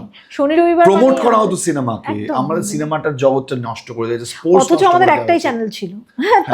তখন আমরা অনেক বেশি অন্য কিছুতে এন্টারটেইন হতাম। রাজনীতিটা না বড় নোংরা হয়ে গেছে এখন। ধর্ম ধর্ম ধর্ম, বিজেপিকে বুঝতে হবে এই ধর্ম ধর্ম করলে এগোনো যাবে না, এবং তার ফল হচ্ছে রাম মন্দির। এত ধর্ম করেও কিন্তু কিছু হলো না। ধর্মকে রেসপেক্ট করে বিজেপি ক্ষমতায় এসছে, রাম মন্দির থেকে এসছে, আমি মানি, আমি সেই জায়গাটাকে টাচ করতে চাইছি না, কিন্তু বলতে চাই যে কোনো কিছু না অতিরিক্ত ভালো না। কারণ বাংলায় একটা কথা আছে, যাহাই অতিরিক্ত তাই বিষ। অতিরিক্ত কোনো কিছু ভালো না, ধর্মকে কিন্তু- নিয়ে এগোনো ভালো। কিন্তু তুই জানিস যে মানে আমার নিজস্ব মাইথোলজি একটা চ্যানেল আছে, মাইথোলজি হলেও আমি যেহেতু ওটা নাম দিয়েছিলাম আগে, এখন গুগলে ওটা সার্চ ইঞ্জিনে চলে এসেছে, তাই আমি ওটা চেঞ্জ করতে পারি না। কিন্তু ভারতের সনাতন একটা হিস্ট্রি রয়েছে, আমি সনাতনও ছেড়ে দিলাম, ভারতের যে সভ্যতা, যে কালচার, সেটা পৃথিবীর প্রাচীনতম সভ্যতাগুলোর মধ্যে। ভেনেসা, আমি কংগ্রেস আমলে রামায়ণ মহাভারত থেকে বড় হয়েছি। আমি সেটা বলছি না, আমি বলছি সেই জায়গাটাও তো আমাদের অনেকটা কমে গেছিল। এখন এই যে আমরা, সেটা আমার মনে তুই হয় নিজেই ভিডিও করেছিস যে তোর ভিডিওতে দেখা গেছে যে ভারতের ইতিহাসকে কিভাবে বিকৃত না, করা আমি হয়েছে, সেটা ভুলিয়ে দেওয়া আমি হয়েছে, বলছি, আমি সেটা তো অস্বীকার এই কিন্তু আমলেই করিনি। হচ্ছে। ইভেন বিজেপি আমলেই কিন্তু আমাকে বিজেপি সেন্ট্রাল থেকে পরিষ্কার নেতাজি নিয়ে কাজ করা নিয়ে গ্রিন সিগন্যাল দিয়ে দেওয়া হয়েছিল যে করো, কোনো সমস্যা নেই। আমি কিন্তু ওভারঅল একটা ছবি তুলে ধরছি, তার মধ্যে ঠিক ভুল থাকে। আমি তোকে একটা শেষ কথা দিয়ে শেষ করতে চাই তোর এই পডকাস্টটা। এটা আমার বিলিফ সিস্টেম, কে কি মনে করলো আমি কিচ্ছু মনে করি না। ভারতের রাজনীতিতে বিভাজন ছিল, মতাদর্শগতভাবে পার্থক্য আছে, কোনো এজেন্ডাতে তুই কাউকে পছন্দ করিস নাও করতে পারিস, বাট আমি বিলিভ করি স্টার্টিং ফ্রম নেহেরু, সেটা আমাদের পরবর্তীকালে যারা যারা প্রধানমন্ত্রী হয়েছেন, সেটা ধরে নে বিদেশের মাটিতে মারা গেছেন আমাদের লাল বাহাদুর শাস্ত্রী, ইন্দিরা গান্ধী, রাজীব গান্ধী, নরসিমা রাও, অটল বিহারী বাজপেয়ী, নরেন্দ্র মোদী বা মনমোহন সিং, তার আগে নরেন্দ্র মোদী, প্রত্যেকটা প্রাইম মিনিস্টারের কন্ট্রিবিউশন আছে ভারতকে আজকে এই জায়গায় পৌঁছে দেওয়ার জন্য। প্রত্যেকের ভিশন ছিল, এবং তারা যদি সেটা না করতো রেনেসা, আজকে আমরা বাংলাদেশ বা পাকিস্তান হয়ে থেকে যেতাম। একই সঙ্গে স্বাধীন হয়েছে দুটো দেশ, বা তখন দুটো ছিল, এখন তিনটে হয়ে গেছে। এই যে প্রাইম মিনিস্টারদের ভিশন, আজকে আমি ইন্দিরা গান্ধীকে গালাগাল দিতে পারি, কিন্তু নেহরুকে গালাগাল দিতে পারি, কিন্তু আজকে ইসরোর চিন্তাভাবনা কিন্তু অনেক আগে থেকে শুরু হয়েছিল। আজকে অজিত দোভালকে নিয়ে তুই ট্রাম্প কার্ড খেলছিস, কিন্তু অজিত দোভাল কিন্তু ইন্দিরা গান্ধীর সময়ের লোক। সো আমাদের প্রাইম মিনিস্টাররা কিন্তু কেউ সেলফিশ ছিলেন না, তারা কিন্তু চেষ্টা করেছেন আমাদের দেশটাকে কিছু করার। সো আমি thanks to our prime ministers, যে তাদের সাথে হয়তো পলিটিক্যালি আমাদের অনেক সময় নাও মিলতে পারে, রাজনৈতিক দ্বন্দ্ব থাকতে পারে, কিন্তু তারা দেশের জন্য করেননি, তারা দেশদ্রোহী এটা যারা বলেন, আমি বলবো যে তারা পলিটিক্যালি বায়াসড, এবং তাদের বেশিরভাগ হচ্ছে কমিউনিস্টরা, যারা জীবনে কোনোদিন ক্ষমতা আসতে পারে না, কোনোদিন আসবেও না। তারা সারা জীবন বিরোধিতা করে গেছে, এবং দুটো রাজ্যে তিনটে রাজ্যে ছিল, সেখানেও প্রদীপ নিভে গেছে। সো আমার মনে হয় কমিউনিজম হচ্ছে ভারতবর্ষের সবচেয়ে বড় অভিশাপ, এবং এই কমিউনিজমের মাধ্যমেই এরপরে আমাদেরকে কিন্তু প্রচুর গালাগাল দেয়। এবং স্টিল আরেকটা কথা বলে শেষ করি রেনেসা, স্টিল আমি বলি I am still missing Buddhadeb Bhattacharya, যে এইটুকুও কিন্তু সিপিএম এর ছিল, সিপিএম আমলে কিন্তু এই কালচারটা ছিল যে অ্যাটলিস্ট রাজনীতিটা রাজনীতির মতন হতো। বুদ্ধদেব ভট্টাচার্যকে আমি রেসপেক্ট করি, উনি কমিউনিস্ট ছিলেন বলে আমি ওনাকে ঘৃণা করি এরকম নয়, অ্যাজ এ কমিউনিস্ট লিডারই আমি ওনাকে রেসপেক্ট করি। বুদ্ধদেব ভট্টাচার্য থেকে শুরু করে আমাদের সুভাষ চক্রবর্তীর মতন লোকেরা এরা অনেক পড়াশুনো করতেন। শুধু তাই নয়, সেই সময়কার ধর এরা তো উঁচু লেভেলের নেতা, কিন্তু একেবারে নিচু স্তরে যারা ছিল, কাউন্সিলর বা এমনি নেতা, সমর্থক, তাদের মধ্যেও না কিছু কিছু জায়গায় একটা ইডিওলজি ছিল, আদর্শ ছিল, যে আমি কতটা বলবো, এই নোংরামিটা ছিল না। তাই আমার বক্তব্য কি জানিস তো রেনেসা, কোনো কিছুতে না রিজিড হওয়া উচিত না, সমস্ত ক্ষেত্রে ভালো মন্দ আছে। তাই কমিউনিজমকে আমি গালাগাল দিচ্ছি কেন, কমিউনিজম ইটসেলফ একটা এমন একটা ধারণা যেটা ভারতবর্ষের রাজনীতিতে চলে না। তাই মানে কমিউনিস্টরা খারাপ আমি সেটা কিন্তু বলছি না, একদমই নয়। প্রচুর কমিউনিস্ট নেতা ভালো রয়েছে, প্রচুর ভালো মানুষ আছে, এবং তাদেরকে তারা কিছু বাগিয়ে নিতেও পারে না, নেয়নি। তো তার মানে আমার বক্তব্য যে সমস্ত দিকের ভালো মন্দগুলোকে বুঝতে হবে, তাহলেই রাজনীতি বোঝা যায়। কিন্তু আমার মনে হয় এই সময়টা মানে গত 10-12 বছরে না আমাদের আমরা অনেকটা বয়স্ক হয়ে গেছি, এবং এই যে পরের জেনারেশন এরা না, মানে তুইও দেখবি কাজ করতে গিয়ে খুব বেশি ফোকাস করে না, খুব বেশি ডিপে ঢোকে না, বেশি পড়াশোনাও নেই, জানে না, মোটিভেটেড, মোটিভেটেড, বায়াসড অনেক বেশি। মোদি খারাপ মানে মোদি খারাপ, এবং একে খারাপ মানে রাহুল খারাপ, মানে একদম রাহুল খারাপ, মোদি খারাপ, মানে একে আমি রাহুল গান্ধীর মতন একটা ভদ্রলোক খুব কম দেখেছি। দেখ, তোর একটা লোককে নাই পছন্দ হতে পারে, আমি স্টিল বলি রাহুল গান্ধীর মতন এত ভদ্র মানুষ, কথা বলা, হ্যাঁ, মানে এইগুলোকে অ্যাকসেপ্ট করো, যার যেটা ভালো সেটা তো বলতেই। অবশ্যই গান্ধী পরিবারে কিন্তু এই ব্যাপারগুলো ছিল, কংগ্রেসের মধ্যে একটা ব্যাপার ছিল, কংগ্রেসের নেতারা কিন্তু ভীষণ সোবার, ভীষণ পড়াশোনা জানা, শিক্ষিত। তুই মনমোহন সিংকে দেখ, মানে এটা বলে না, দেখ বিজেপি তো আমি সুষমা স্বরাজকে দেখেছি, অরুণ জেটলিকে দেখেছি, অনেকেই আছে, আমি সবার নাম নিচ্ছি না, ভীষণ জেনুইন, এরা ভীষণ ভদ্র। তো আমার মনে হয় পলিটিক্সটা এই জায়গাতে হওয়া উচিত, নেতাদের কিন্তু সেই শিক্ষা থাকা উচিত, সেই ভদ্রতা। আজকে ধর বুদ্ধদেব ভট্টাচার্যের নাম বারবার কেন আসে, বুদ্ধদেব ভট্টাচার্যকে রবীন্দ্রনাথকে দুটো আওড়াতে দেখবি, আজকের দিনে রবীন্দ্রনাথ আওড়ানোর মতন নেতা নেই, কারণ সেই পড়াশুনোটাই কারণেই। তাই জন্য তুই জ্যোতি বসুকে হাজার গালাগাল দিতে পারিস, কিন্তু ওর মতন নেতা হতে গেলে আজকে ডেটে জ্যোতি বসু হওয়া যায় না। তোর কি মনে হয় যে মানে এটা দিয়ে আমি শেষ করব, আমি চাইবো যদি খুব ছোট করে আনসার দিয়ে, যে হিন্দু মুসলিম এই সমস্ত কিছু আছে, আমরা এই সব কিছুর বাইরে গিয়ে বলছি যে কোথাও কি মনে হয় যে পশ্চিমবঙ্গের ক্ষেত্রে যে এমন অনেক নেতা নতুন গজিয়েছে যারা ধর্মটা কি সেটাও জানে না, জাস্ট নিজের স্বার্থসিদ্ধি করার জন্য মাথা বুক লেপে নানান রকম ভাবে হিন্দু সাজার একটা অ্যাক্টিংও করছে, বা কেউ কেউ যারা মুসলিম তারা অতি মুসলিম হওয়ার অ্যাক্টিংও করছে, কিন্তু তারা হয়তো এই ধর্মটার যে আসল রস বা যে শ্রদ্ধা সেটাই নেই, শুধুমাত্র নিজের ধান্দা আখের গোছাতেই এখানে এসেছে। আমার মনে হয় ধর্মের আফিম খাইয়ে রাখা হয়েছে দেশে বর্তমানে, প্রয়োজন নেই। প্রয়োজনটা শুধু ভোট বাক্স তৈরি করার, আর কিচ্ছু না, এটা অ্যাকসেপ্ট করতে হবে। আমার মনে হয় এর আগেও ধর্মের প্রবলেম ছিল আমাদের দেশে, স্বাধীনতার অনেক আগে। কংগ্রেসকে অনেক কারণে আমি গালাগাল দিতে পারি, কিন্তু আমি বলবো সিপিএম কংগ্রেস আমলে, যখন সিপিএম এখানে ছিল, কংগ্রেস সেন্ট্রালে ছিল, ধর্মের এই লড়াইটা ছিল না। মানে তাদের অনেক ন্যারেটিভ খারাপ হতে পারে, আমি অস্বীকার করছি না, তাদের অনেক কিছুই আমার অপছন্দ হতে পারে, কিন্তু ধর্মীয় ন্যারেটিভের জায়গাটা ছিল না। আমরা হিন্দুরা অতটা ইনসিকিউর তখনও ফিল করেনি, কিন্তু সেই সময়টা ইভেন মুসলমানরাও কিন্তু সেই সময়, দেখ বাবরি মসজিদের টাইমে কিন্তু পশ্চিমবঙ্গে কোনো সমস্যা হয়নি, সিপিএম আমল ছিল, কিন্তু হয়নি সেই সময় কোনো প্রবলেম, কারণ আমরা রাজনীতিতে ধর্মীয়করণটা অতটা পাইনি। কিন্তু এই সিপিএম এর সময় তাসলিমা নাসরিনকে এখান থেকে না, সেটা ওদের ধর্মীয়, ওটা ওদের রাজনীতি, ওরা মুসলমান ভোটটাকে ধরে রাখতে চাইতো, কারণ ওটা ওদের পলিটিক্স। বিজেপির আজকে ধর্মটা হচ্ছে হিন্দুদের, এটা বুঝতে হবে তোকে। বিজেপির কিন্তু তৃণমূল আমলে তুই বল, বহু মন্দিরে বহু মানুষ কিন্তু ওদের পলিটিক্সটা মুসলমানদের নিয়ে পলিটিক্স করে না। তার মানে যখনই মুসলিম পলিটিক্সটা বেশি করতে হয়েছে, সিপিএম একটাকে লুকিয়ে চুরিয়ে হতো। সিপিএম যখন দেখলো তাসলিমা নাসরিনের ব্যাপারে এত মানে জনমত তৈরি হচ্ছে, মেটিয়া বুরুজ থেকে শুরু করে পাক সার্কাস ঝামেলা, তখন ওদেরকে সরাতে হবে, এখন তো কিছু করার নেই। আজকে তাসলিম এখানে আসতে পারছে কেন? কারণ বিজেপির ভোট ব্যাঙ্কটা হচ্ছে হিন্দু ভোট ব্যাঙ্ক। সো মহান কাজ কেউ করছে না ভাই, সবাই সবার ভোট ব্যাংকের উপর বেস করে কাজ করে। আজকে এটাই ফ্যাক্ট। তুই হিন্দু বলে এটা ফিল করছিস, কেউ মুসলমান অন্য দিক দিয়ে দেখছে, বাট হিন্দু মুসলমান যুগে যুগে ভারতবর্ষে রয়েছে, নতুন কিছু নয়। তুই আজকে ডেটে বলতে পারিস না এটা মুসলমানদের দেশ নয়, আজকে ডেটে বলতে পারিসই না, কারণ তুই দেশটা তৈরি হয়েছিল হিন্দু মুসলমানকে নিয়ে। ভারত কোনোদিনও পাকিস্তান এবং বাংলাদেশের মতন একটা সিঙ্গেল ধর্মের কান্ট্রি তৈরি হয়নি। তোর কি মনে হয় যে এই ভারতবর্ষের এই যে মুসলিমরা, তারা 600-700 বছর আগে স্বাধীনতার লড়াইটা 210-15 হবে, কিন্তু তারও আগে আমি বলছি 600-700 বছর, বা অল টোটাল দেখতে গেলে 1100 বছর, তার আগে তো এখানে হিন্দুরাই থাকতো। তো তারা তো মানে বলতে গেলে আমাদের হিন্দুদের এই মানে শিখরা তো হিন্দু নয় না, এটা তো পরে, তারা তো হিন্দু নয় একদম, তো তারাও তো আছে আমাদের দেশে। ব্যাপারটা হচ্ছে সেটা না, ব্যাপারটা হচ্ছে মুসলমানদের সাথে অন্যদের ফারাকটা বুঝতে হবে। ভারতবর্ষে প্রচুর শক্তি এসেছে ভারতকে লোটার জন্য, লাস্টে এসেছিল ব্রিটিশরা, তার আগে মুসলমানরা আগে এসেছিল। কিন্তু মুসলমানদের সাথে সবার ফারাকটা কি জানিস তো? মুসলমানরা এটাকে নিজেদের দেশ বলে এখানে রয়ে গেছে, আর কেউ কিন্তু থাকেনি, সবাই লুটে চলে গেছে। আজকে ধর এখানে যারা মুসলমান তাদের বেশিরভাগই কনভার্টেড। যে লোকটা প্রথম কনভার্ট হয়েছিল সে হয়তো মুসলমান হতে চায়নি, তাকে জোর জবরদস্তি করা হয়েছিল, কিন্তু তার জেনারেশনের পর জেনারেশন তারা কিন্তু এখন মুসলমান, তারা মেনে নিয়েছে, তারা মুসলমানদের হয়েই লড়াই করে। তাই আজকে নতুন করে কনভার্ট করানোর চেষ্টাটা অন্যায় হয়ে যাবে। আমাদের দেশে হিন্দু মুসলমানের প্রবলেমটা ব্রিটিশরা শুরু করে দিয়ে গেছে। তো ব্রিটিশরা বুঝেছিল যে এই যে কনফ্লিক্ট, এই কনফ্লিক্টটাকে যতদিন চালিয়ে রাখা যাবে ততদিন তাদের লাভ। সেই লাভটা কিন্তু আজকে আছে। আমি মনে করি না যে সমস্ত মুসলমান তারা প্রচণ্ড পরিমাণে নলেজ রাখে, সব কিছু বোঝে, তারাও পলিটিক্যালি মোটিভেটেড, হিন্দুরাও পলিটিক্যালি মোটিভেটেড। আমার মনে হয় কি জানিস রেনে, আমার একটা জিনিস ফিল হয় যে মানুষকে যদি সুযোগ দাও, মানুষকে যদি চাকরি বাকরি দাও, মানুষকে কাজ দাও, মানুষ ভালো থাকতে চায়। হিন্দু মুসলমান চাই না আমাদের।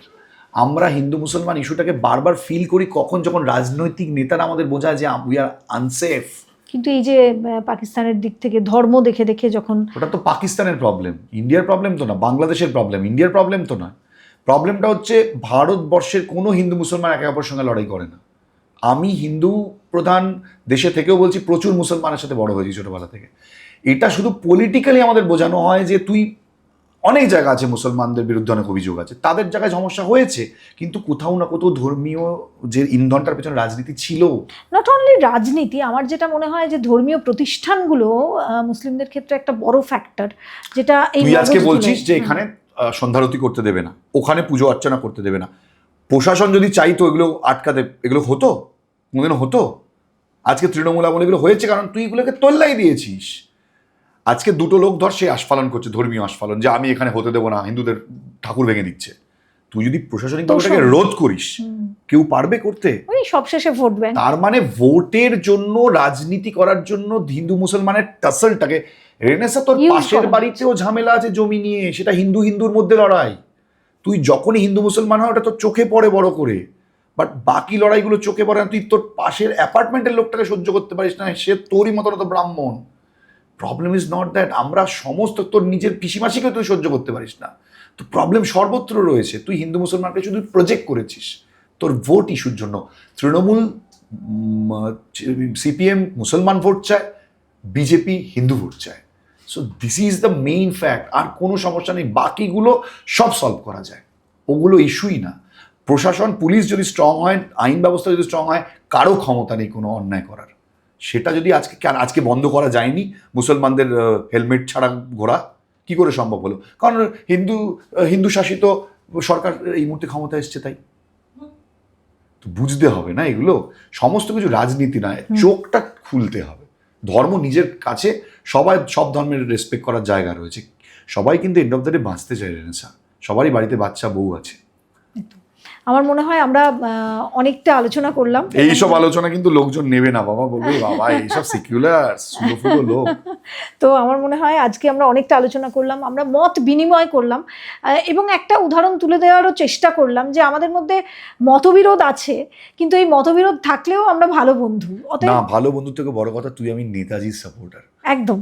তো ওনার থেকে আমরা এই শিক্ষাটাই শিখেছি। একদম। তো যদি আমি আজকে এই শিক্ষাটা না পেতাম তাহলে ওনাকে নিয়ে কাজই করতে পারতাম না। যে লোকটা সারা জীবন হিন্দু মুসলমানের সম্প্রীতির কথা ভেবেছেন, দেশটা যাতে ভাগ না হয়, আজকে কি লাভ করেছো ভাই? দেশ ভাগ করে তোমরা বসে আছো, এখন হিন্দু মুসলমানের গল্প আজও চালাচ্ছ, কি লাভ হয়েছে?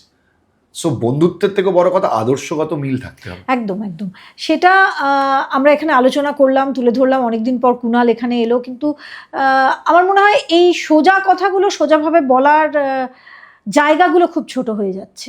অনেকে কুণালের যখন কন্টেন্ট দেখেন আপনাদের মনে হয় ও বিজেপি সাপোর্টার, আমি যখন অনেক কিছু লিখি আপনাদের মনে হয় বিজেপি সাপোর্টার। আসলে যখনই আপনাদের মনোপুত কিছু হবে না তখনই আপনারা মনে করবেন যে এটা আপনাদের বিরোধিতা হচ্ছে।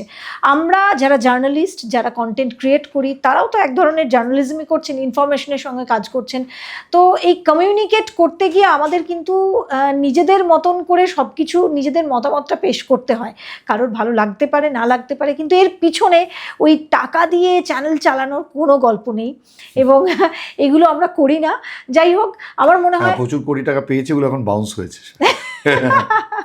তো আমার মনে হয় যে এগুলোর থেকে আমরা বেরিয়ে আসবো, এবং যে কনস্ট্রাকটিভ আলোচনাগুলো, যে এডুকেশনাল রিফরমেশনের জন্য সিজেপির উৎপত্তি বলে মনে করা হচ্ছে, বা নিটের ছেলেদের, নিট অ্যাসপিরেন্টসদের যে জয় হলো, এই সব কিছু নিয়েও আমরা আলোচনা করলাম। তো আমরা কিন্তু শুধু রিফরমেশনের পক্ষে, আমরা অগ্রগতির পক্ষে, এবং দেশের ভালো, দশের ভালো, এটারই পক্ষে। সুতরাং আজকের এই যে পডকাস্টটা, এখান থেকে আমরা শুধুই আলোচনা করলাম দেশের জন্য, মানুষের জন্য, মানুষের কথা বললাম। আমার মনে হয় সেটা আপনাদের ভালো লাগবে। খানিকটা আমাদের কথাও বললাম, যাদের আমাদের সম্পর্কে অনেক ভুল ধারণা আছে সেগুলো মনে হয় এটার থেকে কেটে যাবে, আর যাদের কাটবে না তাদের কোনোদিনই কাটবে না। তো আপনারা কমেন্টে অবশ্যই আপনাদের মতামত লিখুন। আমার বলার কর্তব্য যে শালীনতা বজায় রেখে করবেন, তবে আই এম কনফিডেন্ট যে অনেকেই সেটা করবেন না, করে ফেলুন যা ইচ্ছা। এখন নাম বলা তো নাম বলা ওই বদনাম। হ্যাঁ, আমার তো কি যেন পুনর্জাগরণ চক্রবর্তী, মিসলিডিং চক্রবর্তী, এরকম নানা রকম নাম। যাই হোক, যাদের এই কন্টেন্টটা ভালো লাগলো তারা লাইক করে দেবেন, আর আপনারা অবশ্যই এটা শেয়ার করে দেবেন। তার সঙ্গে সঙ্গে কমেন্টে আপনাদের মতামত লিখবেন, তবে অবশ্যই একটু ভদ্রতা মেনটেন করে, আর চ্যানেলটা সাবস্ক্রাইব করে দেবেন। সবাই ভালো থাকবেন। আরও একটা পডকাস্ট নিয়ে হাজির হচ্ছি, ততক্ষণের জন্য নমস্কার। নমস্কার কুণাল, নমস্কার করবো। নমস্কার বন্ধু।